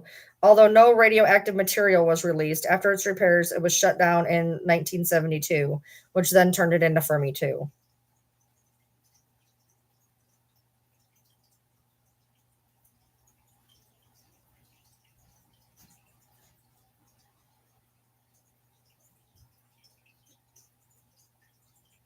Oh, look at this. Look at this nuclear power plant list, you guys. This is interesting. That's all the nuclear power plants. And look at that. Look where they all are. All the gray ones are about to be decommissioned or whatever. So the yellow ones are possible, and then the red ones are active. That's a lot of nuclear power plants. They're saying there's a possible future one about there, and the one's decommissioned. Yeah, there's only just the one over there. That's the whole U.S. This was in 2021. There's one in. There's only 3 on the western side of the United States. There's only 3. They're all from middle of Texas this way. Hold on, list of the largest nuclear. Hold on, what's this? There's one up in Oregon or Seattle. Okay, I can't figure. And then one in. But yeah, most of them are over here. Oh, look, there's R2 right on top of my house.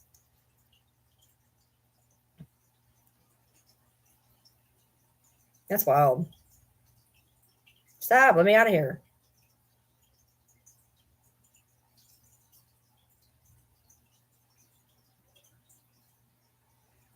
Oh, wait, what's this? Locations of new nuclear power reactor active applications and approved licenses. Fermi is one of them. There's only like 5 on here. What's this? Approved reactor for Fermi. So this is of September 22. So they might be doing something at Fermi. I don't know. Interesting. Is there one close to us? No. Hold on. Let me double check that. Shit. Hold on. No, Kentucky has none. Tennessee has a few, though. Tennessee has a. It looks like. Well, it's hard to tell where the sort. They're either in Tennessee. That one's got to at least be in Tennessee. Looks like one's in Georgia, one's in Mississippi, but no. Kentucky is the only state that does not have one in this area. Kentucky's the only one. Everywhere around us.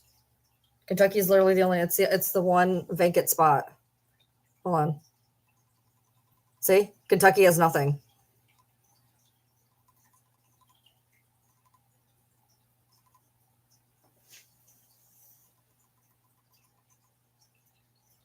Interesting.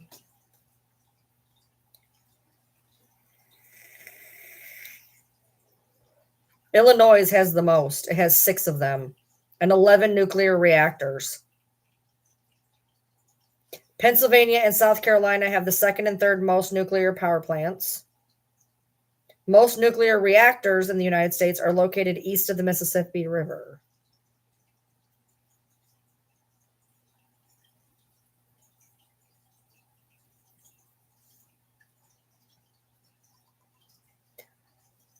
It just depends on the span if something happens. We'd be fine. We'd be fine. They used to blow shit out in the freaking Nevada desert forever, and people live out there now.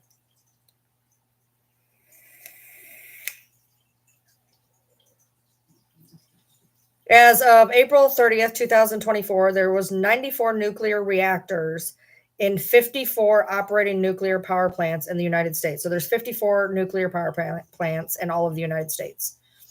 Most of them, like I said, there's only 1 or 2 that are west of Texas. They're all from Texas over. Yeah, well, a lot of it looks like a lot of it has to do with water. There's a lot of stuff on water, it looks like. Georgia has the largest nuclear power plant. It has 4 reactors. New York has the smallest nuclear power plant. It has 1 reactor. The average age of a reactor is 42 years old. The oldest one is 9 Mile Point Unit 1 in New York, which began in 1969. Most current reactors began operations in the 70s or 80s. In 2023, nuclear reactors generated 18.6% of all of our electricity. And they generate electricity for tens of millions of homes.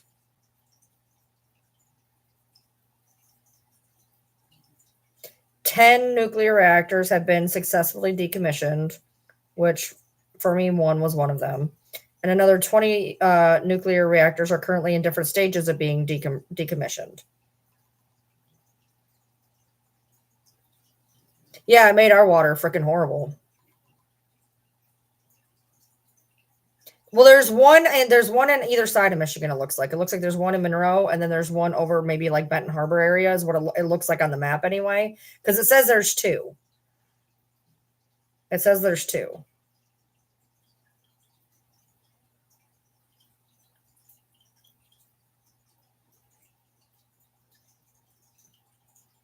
Hold on.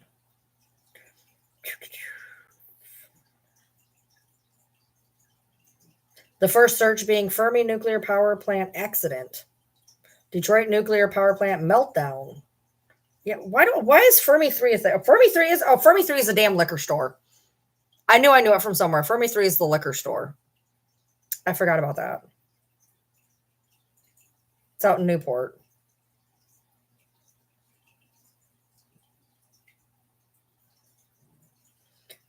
Hold on. Nuclear power plants in Michigan. There we go. There's 3. Fermi 2, Cook, and Palisades. So Fermi 2 is in Monroe, duh. DTE operates it. The plant has extensive security measures to protect its public from radioactive releases. Cook Nuclear, which is located on Lake Michigan's eastern shoreline at Berrien County. American Electric Power owns the plant in Indiana. Michigan Power operates it. And then Palisades is in South Haven, along Lake Michigan. South Haven. I'm an idiot. South Haven. It says it's along Lake Michigan. Maybe there's a different South Haven because I remember there being a South Haven up in this area. Anyway, the plant was shut down in 22. So the one by Lake Michigan is shut down in 22. And they're dismantling it. The Biden administration will lend $1.5 billion to restart the plant by late 2025. I doubt that's going to happen now. But okay, so yeah, Cook is the one. Okay, yeah. So Fermi's here, and then it's literally swing right over there for DC. So they're either side of the mitten. One's here and one's here, and then one of them was decommissioned.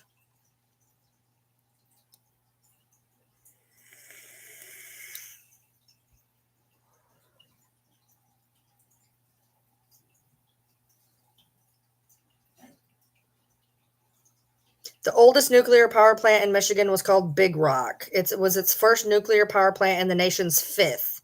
It also produced cobalt-60 for the medical industry from 71 to 82. Ground was broken in 1960. What city is the abandoned nuclear power plant in? Oh, Chernobyl. Duh, Chernobyl. What state has no nuclear power plants?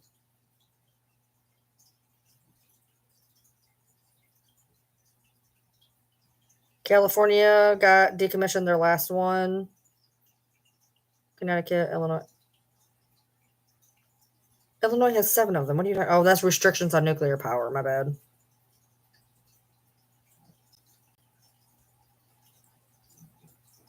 So all these plants only do 20% of the nation's electrical use. 54 plants, 94 reactors, and they do 20% of the electrical use. This is why we're relying on Canada, apparently.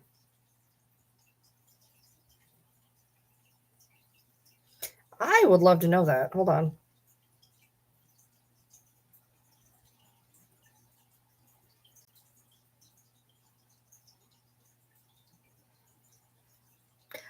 I actually wondered that.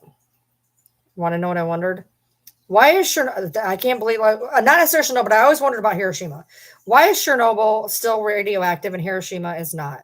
Chernobyl remains significantly radioactive compared to Hiroshima because the Chernobyl accident released a much larger amount of radioactive material over a longer period of time due to the meltdown of the reactor core. where the atomic bombs dropped in Hiroshima released the radiation in a single explosive burst, dispersing it more widely and causing less long term contamination on the ground level. Essentially, Chernobyl's radiation was spread out over a larger area and took longer to decay, making it more hazardous for a longer duration.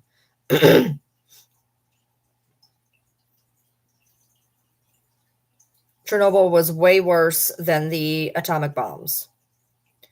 And it was a longer lived radioactive element compared to the bombs. How far away should you live from a nuclear power plant? Let's find out. Okay, if you live within 10 miles of a nuclear power plant, evacuate in the event of an emergency. People living within 50 miles of a plant take action to protect food and water supplies. Well, for 36 years of my life, I lived on top of it. The last 5 years, I lived on top of it. 10-mile zone. People could be harmed by direct radiation exposure. In a 50-mile zone, radioactive materials could contaminate food, water, and livestock. So yeah, Kentucky'd be fine. We're nowhere near anything. There's a 10-mile radius. Yeah. Well, no wonder. Apparently, I lived in that zone or pretty close to that zone most of my life.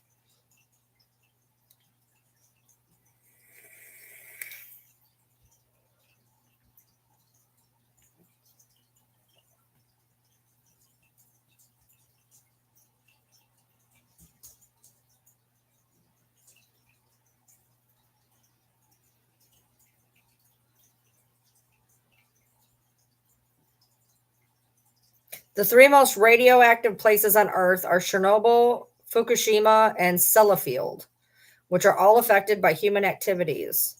There's Chernobyl, the nuclear power plant accident in 1986 released the radioactive fumes into the air.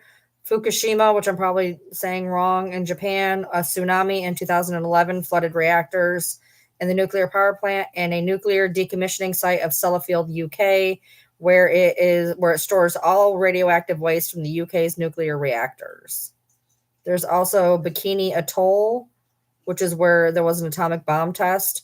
Rimzar, Iran, a town in northern Iran that has high levels of naturally occurring radiation. That's frightening. Brazilian Black Beach, a beach composed of monazite that has the highest level of natural radiation ever recorded in the Earth's surface. And Milusu, Kyrgyzstan, a mining facility established by the Soviet Union due to its uranium abundance. How long till Hiroshima is habitable again? It's fully habitable. Why would you say that? What? What year will Chernobyl be habitable?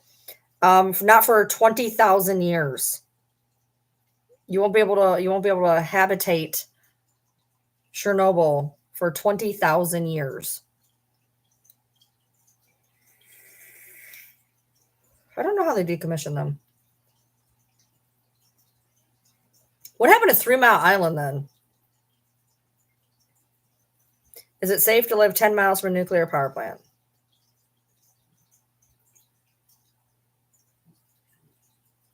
In short, there's no increased danger living anywhere near a modern nuclear reactor. Okay, sure.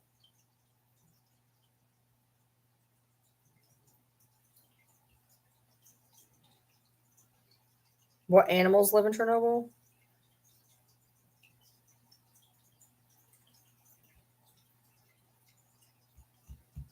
What happened to 3 Mile Island? Why is that in my head? What happened to 3 Mile Island?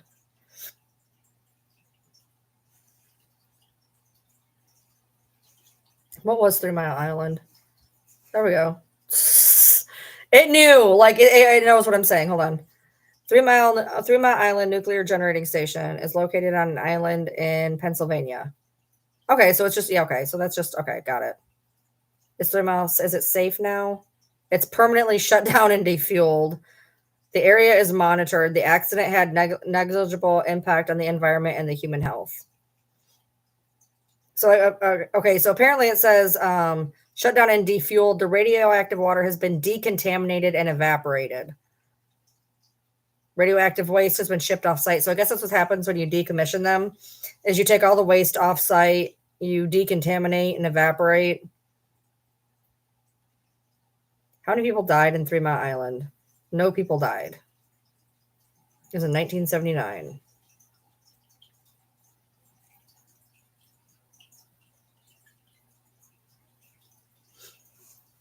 Yeah. I don't know. It was just like we didn't. I mean, I didn't know no different growing up. It was just a thing. It's just something that always was like hung in the background. Like we knew it was there.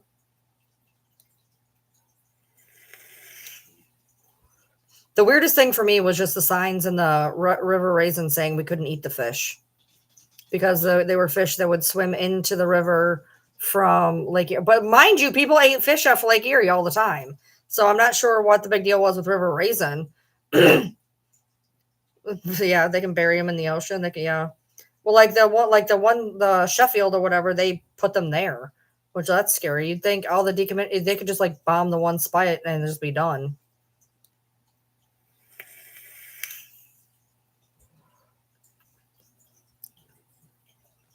How did we get here?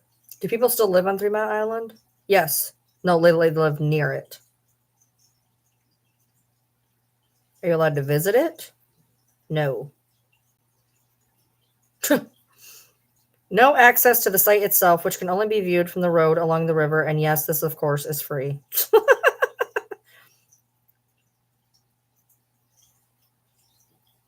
They plan to finish all demolition and cleanup of 3 Mile Island by 2052. They plan to be done by 2037, but current market conditions are causing it to consider a pause before the final deconstruction phase. So apparently it takes a while to deconstruct a nuclear power site.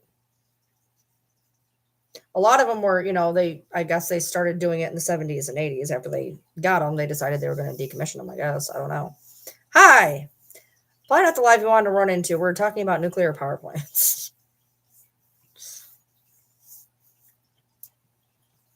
Well, that's an easy way to get people to drop out of your live. Apparently, for the people that were here sleeping, left after we started talking about nuclear devices.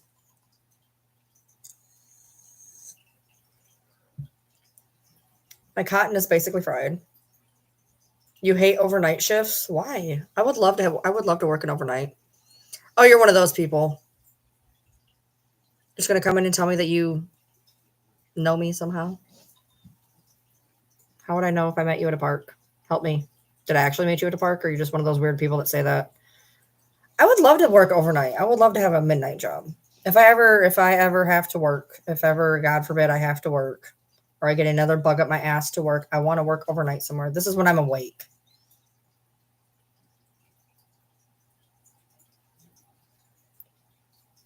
This is when I'm awake. This is when I'd want to be.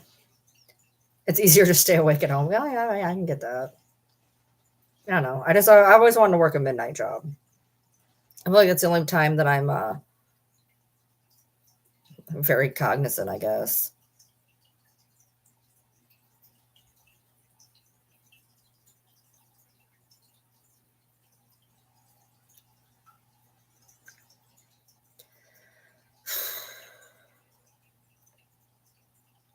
Yeah, but I feel like there's less people around.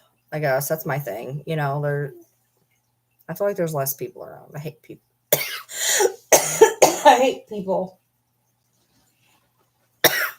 Yes, yeah. You've people have already come in and said stuff like that. If you're gonna troll somebody, at least get better, more original material. That same thing has been sold on me already a few times. Honey, if I sold heroin, I'd be a lot thinner and a lot more rich and a lot less in pain.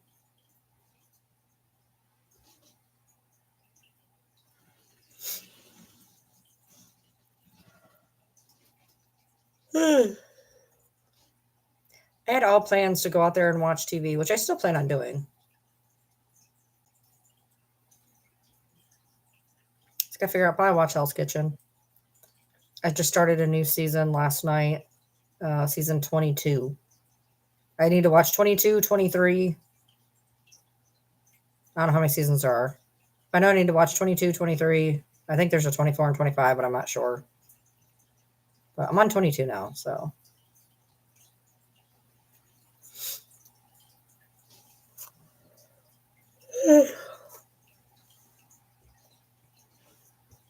See, 3 a.m. is when I'm awake. But I'm one of those people I can sleep pretty much whenever. Like, there's nights I go to bed at 9. There's nights I go to bed at midnight. There's nights I go to bed at 6 o'clock in the morning. There's nights I go to bed at 10 o'clock in the morning. I'm just kind of all over the place. So, like, I guess nothing really affects me. I'm just kind of all over the place.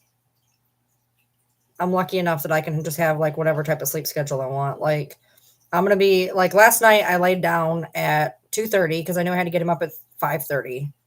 So I was like, I laid down at 2:30. I could not sleep for nothing. I finally laid down. I think I got to sleep from like 4:30 to 5:30 if I was lucky.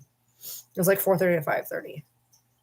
And then I took her to work and nothing was open yet.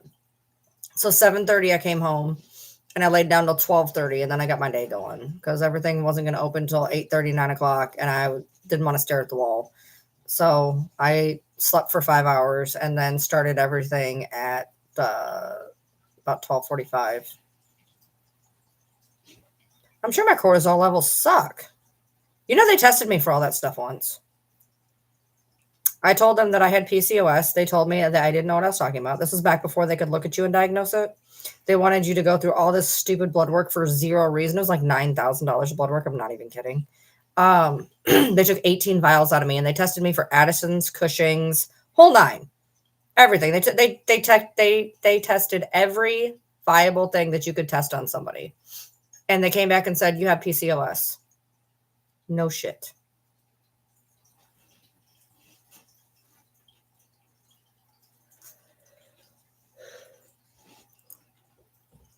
They were testing me for stuff. I don't even know why they were testing me. Like, what are you even doing? I'm like, you went through all that for what? To come up with the same thing that I told you I had that you didn't believe me for, and then you just drew 18 vials of blood on me for zero fucking reason, tested me for everything under the sun, only to find out it was exactly what I told you to begin with. Good job.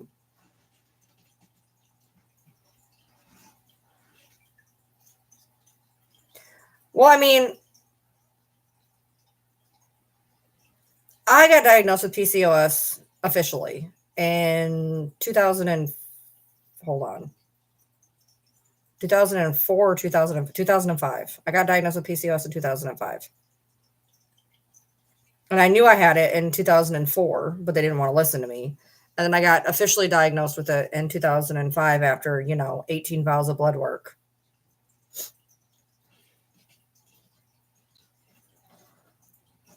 Nowadays, you can walk in. I've seen it happen. You can walk into a doctor, they'll look at you and they'll say you have PCOS. Because what's weird is I know that PCOS, a lot of people with PCOS do end up diabetic. PCOS can be like the precursor to prediabetes. I get that. But there's a lot more to PCOS than just that. But like nowadays, you can get told that you have PCOS by merely having a insulin resistance, which PCOS is insulin resistance. But like, I don't know. I feel like PCOS has a spectrum. I guess, in my opinion, it has a spectrum. Yeah, I never really had when I had images of my ovaries done. Well, they did say that there was multiple, but I never had like cyst burst or anything like that. But I mean, they told me that I did have multiple, but I never had anything from it. Yeah. Yeah, nowadays, I mean, you can literally go in and they'll be like, "Yeah, you have PCOS." I had to fight tooth and nail to get my freaking diagnostic. I remember looking at them going, "Why are you drawing 18 vials of blood, dude?" They not only that, but then they did the dithermethphase whatever test on me on my piss, which took 14 days to get back.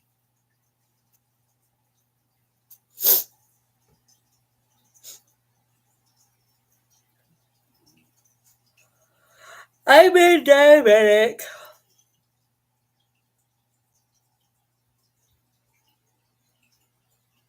I don't know, like 15 years, I think.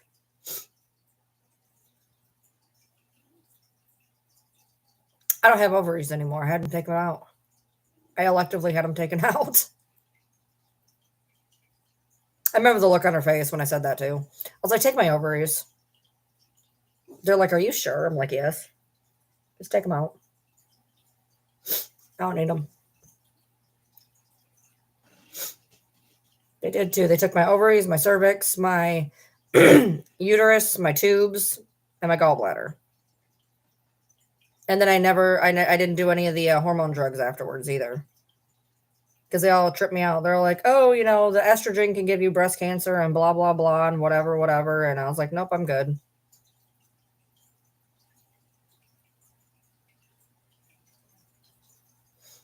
See, I was seeing an endocrinologist before I had PCOS. The endocrinologist was the one who found the PCOS. I don't take estrogen supplements. I told you I was scared of the whole breast cancer thing.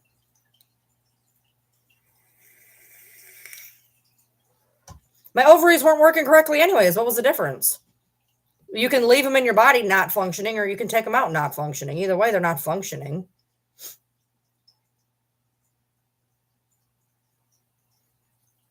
My view was, look, if you're going in there, because maybe because they were going in there and I already had a pre whatever.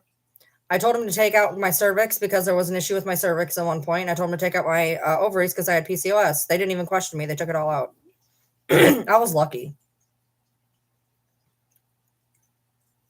I tried for years to get my shit yanked out and they wouldn't do it. And then she was like, you need to have a hysterectomy. And I'm like, cool, sign me up.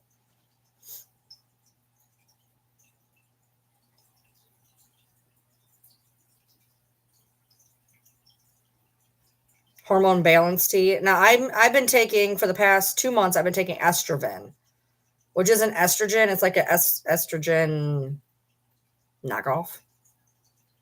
I can't afford all those pills, man. And I've been fine. I mean, for me, the Estroven seems to be working pretty good.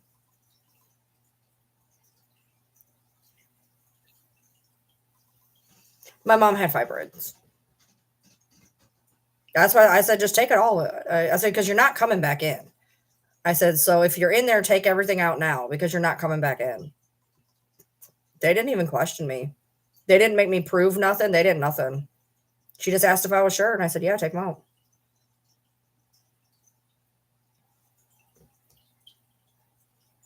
People do it all the time.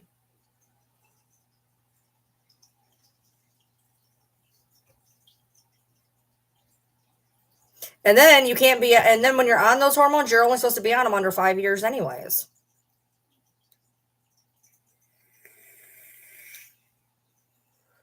You're only ever supposed to be on hormone levels, I think, for 5 years. I think they cap you out at 5 years anyway.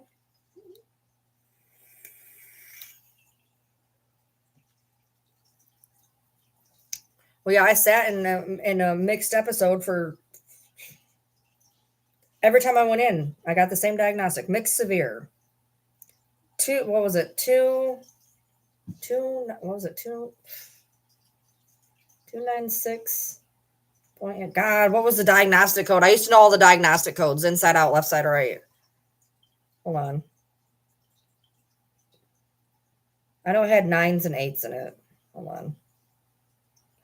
Bipolar, mixed, severe, diagnostic code. No, that wasn't it. Oh, this is the ICD-10-CM code. They used to do it differently. Yeah, this is back in the day. 296.62.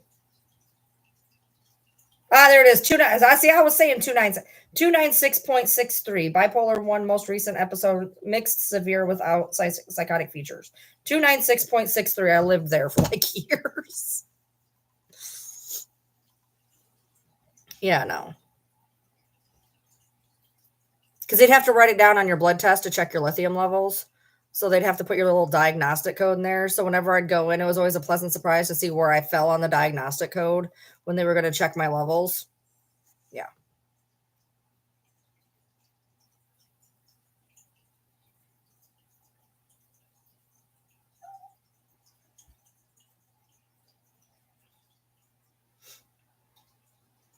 I was doing pretty good though. I was like 2 nights. I was doing pretty good there.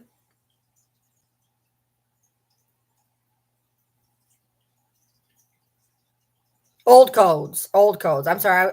This was back in the DSM-4 days. I forgot. This has been a while. This has been a while. This is back in the DSM-4, not DSM-5 days. So let's see.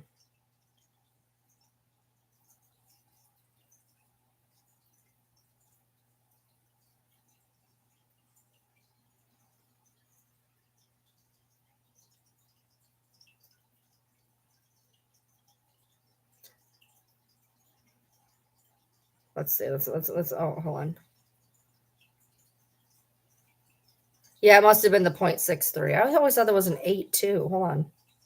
No, I guess not.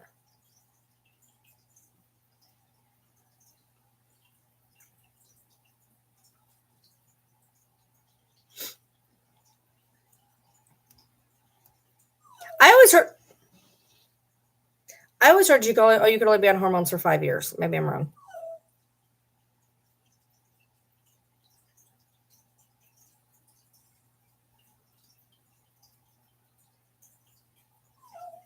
What in the hell?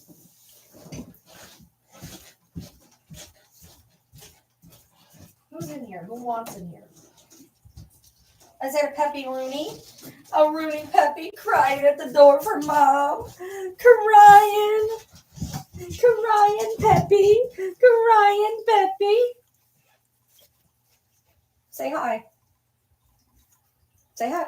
Oh, not in my mouth. No. Say hi. Say hi.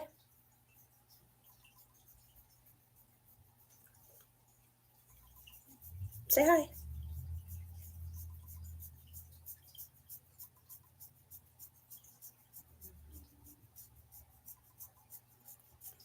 You okay? Is life good now? Everything good? You gravy?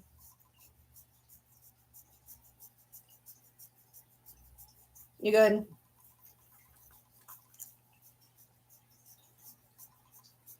It's a pepperoon. Stop it. Stop sticking your tongue in my mouth, you weirdo.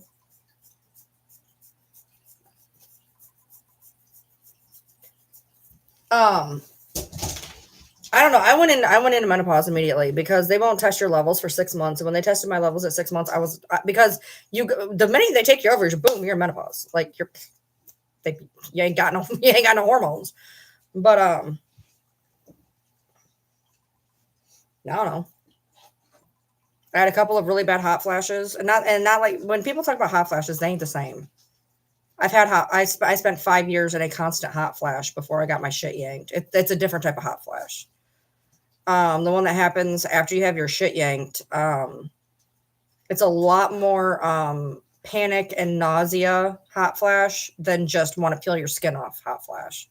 Like you still want to peel your skin off, but you want to do it because you are being chased by rabid zombies and your face is about to be eaten, and you've also eaten a bunch of garbage that wants to come out of you immediately.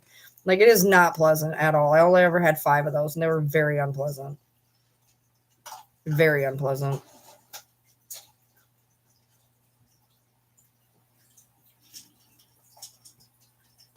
Nope, I went straight in like that. To me, that's why I didn't really need.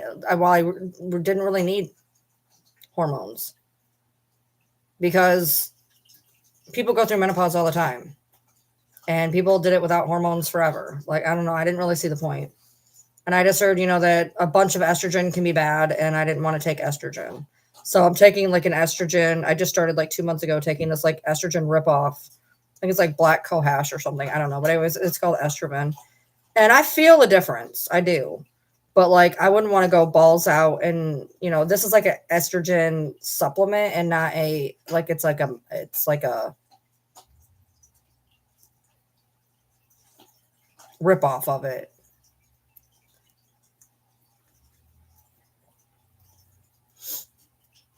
I don't know. I heard good things about taking hormones, and I heard bad things about taking hormones. And I just figured I'd be better off to just not take them, because I'd rather not put something into my body, I guess. Well, maybe that's why maybe why the estrogen is making me feel better. because I mean it's not actual estrogen, but it makes, I don't know, I do feel better. Like, but I've been having a lot of anxiety. Like when I talk about like I'm talking anxiety. Like I've talked about this before. Like I've been prescribed anti-anxiety medicine for 20 almost 25 years. And 25 years. And I took it, in the beginning I took it basically, whenever I needed it, whatever. And then the older I got, the less I wanted to take it. So I'd only take it like when I really needed it. And then if I really needed it, it would knock me out. And I had a bad experience with Klonopin, which I had taken for 20 years. At that point, I'd taken it for 20 years and I had a bad episode with Klonopin and I refused to take it after that. So then I switched to hydroxyzine, which is like the most safest anti-anxiety drug on the planet, which I thoroughly enjoy that. And so I got prescribed that and I still didn't, I was prescribed up to a certain amount a day and I didn't take it. I just don't take it. And for the past 2 months ish, I've taken anxiety meds probably 4 to 5 days a week.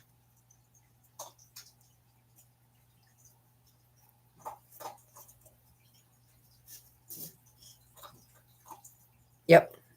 Vivitrol. There's so many names for hydroxyzine. Vivitrol, super Benadryl. They call it super Benadryl around here. I can take, it's wild. Like I have a thing with Benadryl where if my husband is 6'4", 250 pounds, that man takes one Benadryl, and he's out cold. I can take 2 Benadryls and be perfectly fine and just perfectly fine. Benadryl doesn't knock me out like it knocks people out. It doesn't knock me out. So I can take the hydroxyzine. All it does is it'll calm my heart rate. But if I take they told me I can take 50. And one time, because I don't like to jump right in, I took 40 and my heart started pounding even worse. So now I try to stay at either 20 or 30. I usually do 20. Because I have them give it to me all in 10s. That way I can just because I'm not taking a lot less, too much. I've been on gabapentin for seizures, pain medication, and mood stabilizer. I've been on it 3 times for 3 different things.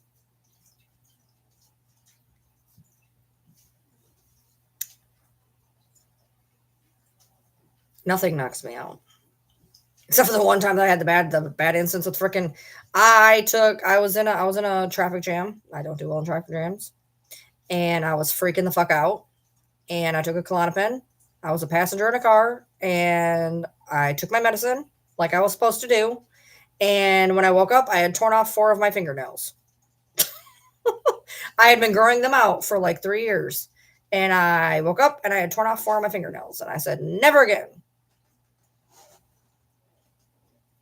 Yeah, lavender.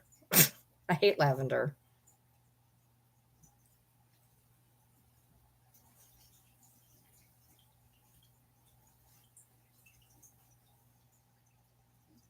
I don't know, man. My anxiety, I mean, I know why my anxiety is the way it is. A lot of the stuff is hopefully coming to a partial close here shortly. Hopefully, I'm hoping. But there's a lot of anxiety going on. Just it's situational. I know where a lot of the anxiety is coming from. A lot of times I'll get my mind spun up into it, and that's why. What else is good for anxiety?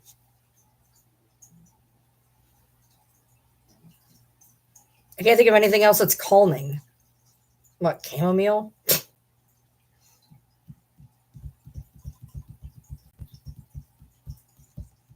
I can't even think of anything. I use peppermint and lemon together. That's very energetic. It's supposed to be good for your memory. I use orange. And then I use an orange blend. Orange do anything? I use orange. I hate cedarwood with a passion. I can't stand the smell of cedarwood. I told you everything that I need, I can't stand the smell of. Yeah, I have orange in there. I have the orange one that's just orange and then one that's an orange blend. What? I love you. I love you. I love you. I do.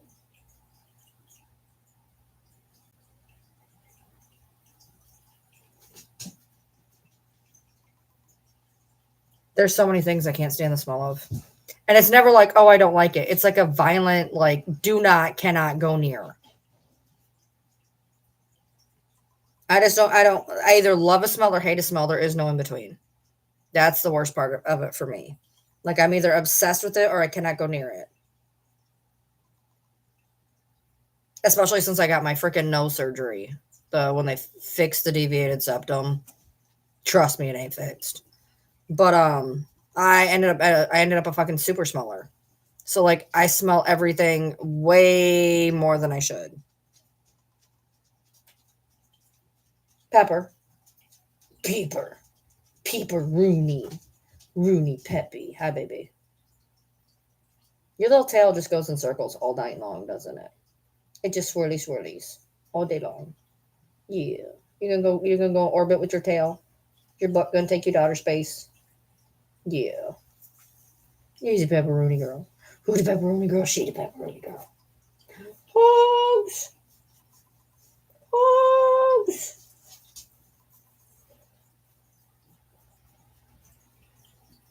Blue tansy.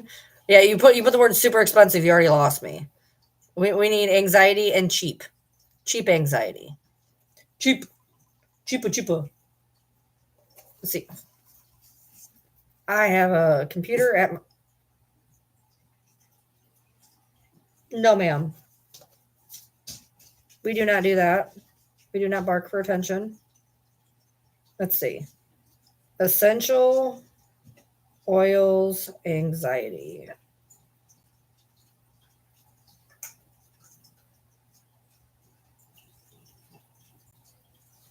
Lavender, no. Clary sage, not a fan. Yang Lang, don't like it. Bergamot orange, eh.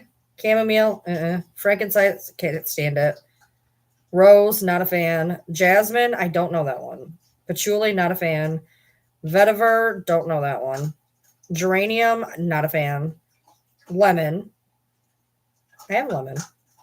Sandalwood, usually not a fan. Neroli, I don't know. Rosemary, I don't know. Sweet marjoram, I don't know. Valerian, I don't know. Lemon balm, I don't know. Basil, eh. Cedarwood, no. I have sweet orange. I have one. Yay!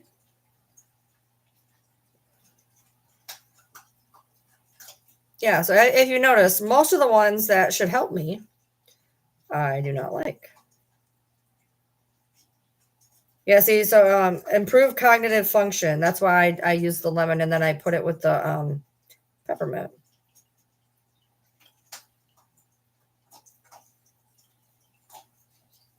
Can boost your immunity, better equipping your body to handle stressful situations, and anti-inflammatory. Maybe I need to do more lemon. I can do lemon. Jasmine sounds good. It can reduce anxiety, depression, and anxiety. Reduce anxiety, depression, and anxiety. That's what it says.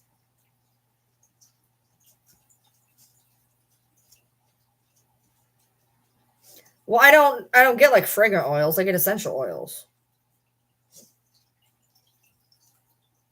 Like I don't get synthetic that I'm aware of. I get essential oils. Frankincense is stress and anxiety, if I could stand that. Maybe if I could like chamomile. Bergamot orange, which I think I have blood orange in there, sweet orange. I think I have sweet orange. Yang Yang, yeah, I can never say that one. Also improves sleep quality. Clary sage can alleviate stress by inducing a sense of well-being. I need that. Maybe I should try that.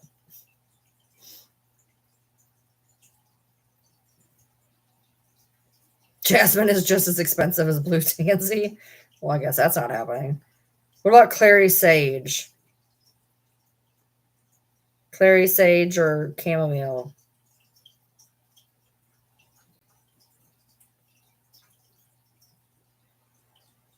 I guess I'm probably going to have to stick with my lemon, huh?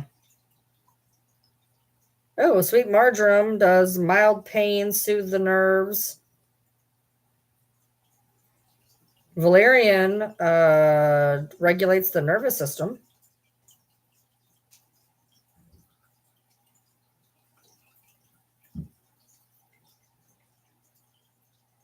See, clary sage sounds like a good one for me.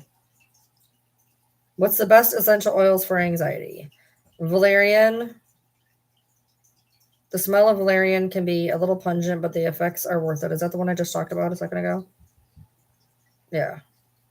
Lavender, fuck that. Chamomile, rosemary, clary sage.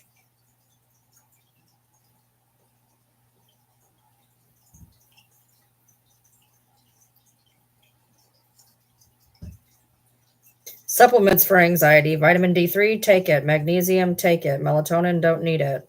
Omega-3 fatty acids, probably not. Chamomile, valerian root, ashwagandha. Where to rub essential oils for anxiety. Wrists, behind your ears, neck, or bottom of your feet. I never really put essential oils on my skin, but unless you have a carrier oil anyway.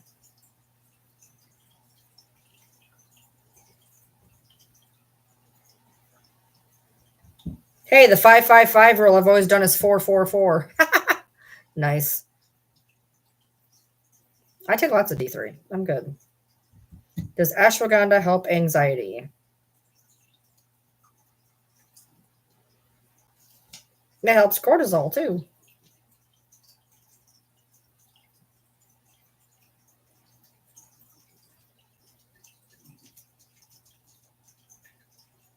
Yeah, but I keep asking this, and everybody, I read something about ashwagandha. Hold on. I'm going to Google it and see if I'm wrong. Ashwagandha. Hold on. I don't have to spell that. Ashwagandha and... Oh.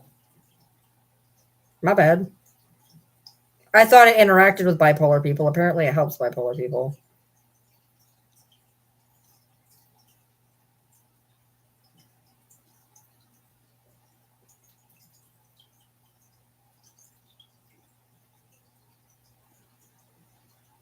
Ashwagandha can cause mood swings, but it can also help with mood. Which is it?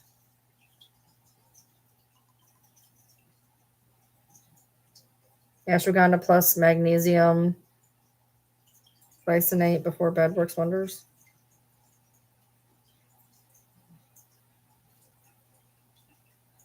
Some people may feel emotionally numb while taking ashwagandha. That might be a good thing. I cry a lot. I don't take that many meds. I take 13. Every day I take 13 meds. I'm healthy. It's okay.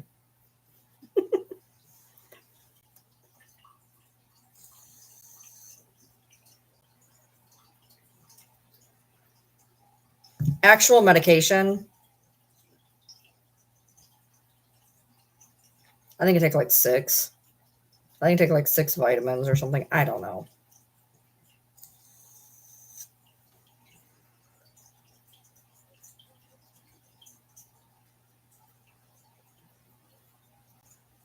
Half my meds say take without food. The other half say take with. So it's a crap game when that happens. If I eat, well, then you go, oh, you know what? I got a donut in there. Hold on. It's fun to be in my brain.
I got this yesterday.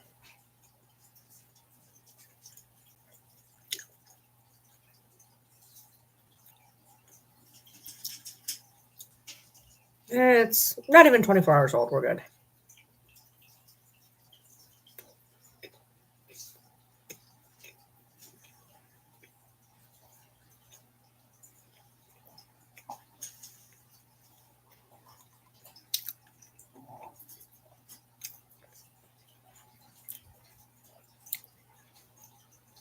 Do not combine ashwagandha with antidepressants. Am I on any antidepressants?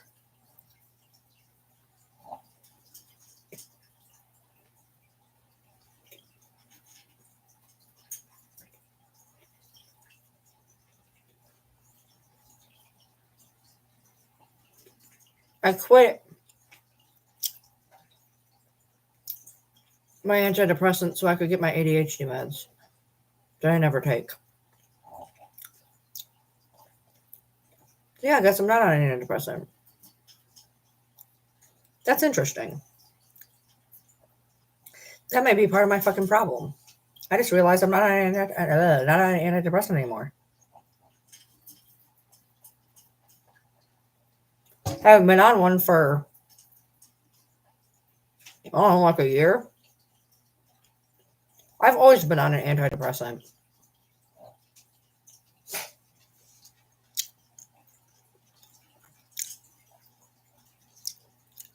Yeah, I know. Bipolar people should not take antidepressants, by the way. It can lift you into mania. However, I've always been on an antidepressant or two at a time.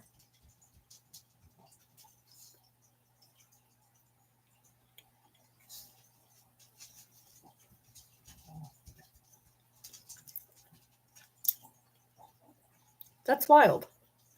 And the fact I did not know this till just now is insane.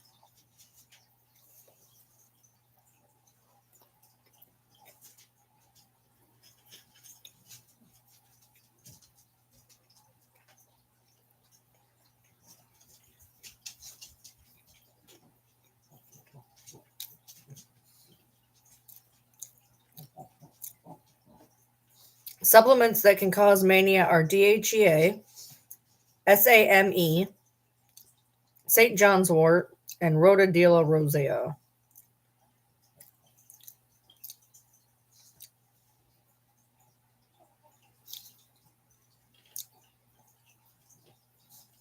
No, I normally take an antidepressant. I remember it was really expensive. The one that I had that was working, it was expensive. And I had to decide if I wanted to take an antidepressant or my ADHD meds.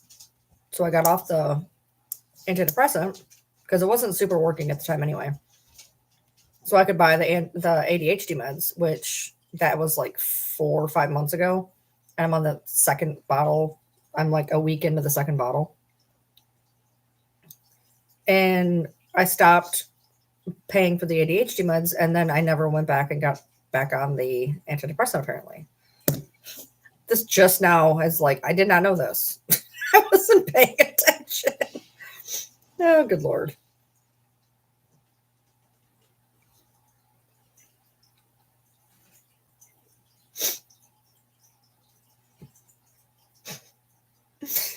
What is a bad drug for people with bipolar? Cocaine and meth. Yeah, probably.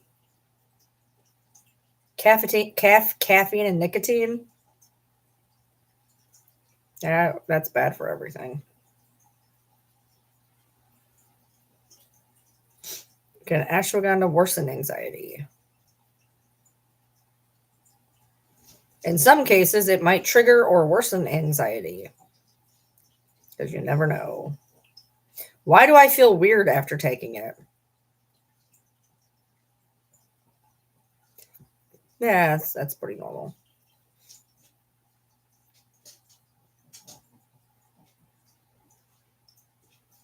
Oh, it says it can interact with some medications, including those for diabetes. Probably not mine. I'm on a weird diabetes drug.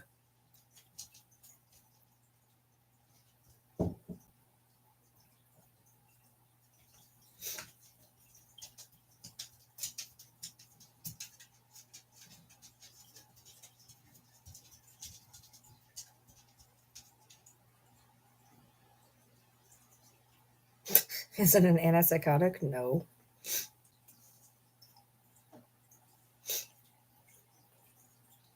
Evidence suggests that it may have efficacy. Well, I can't say that word. In the treatment of psychiatric disorders, including schizophrenia. That's a broad assumption.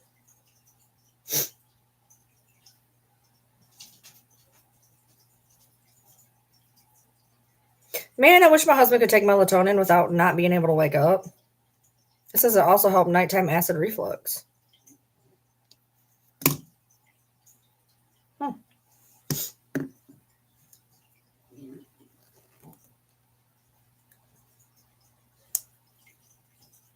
Yeah, they need to make things more affordable for damn sure. I agree.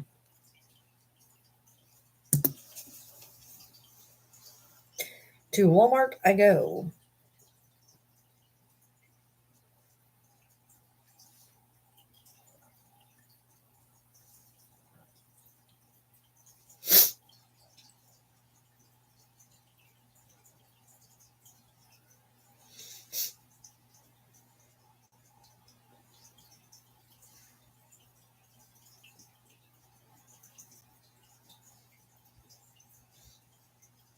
Ah,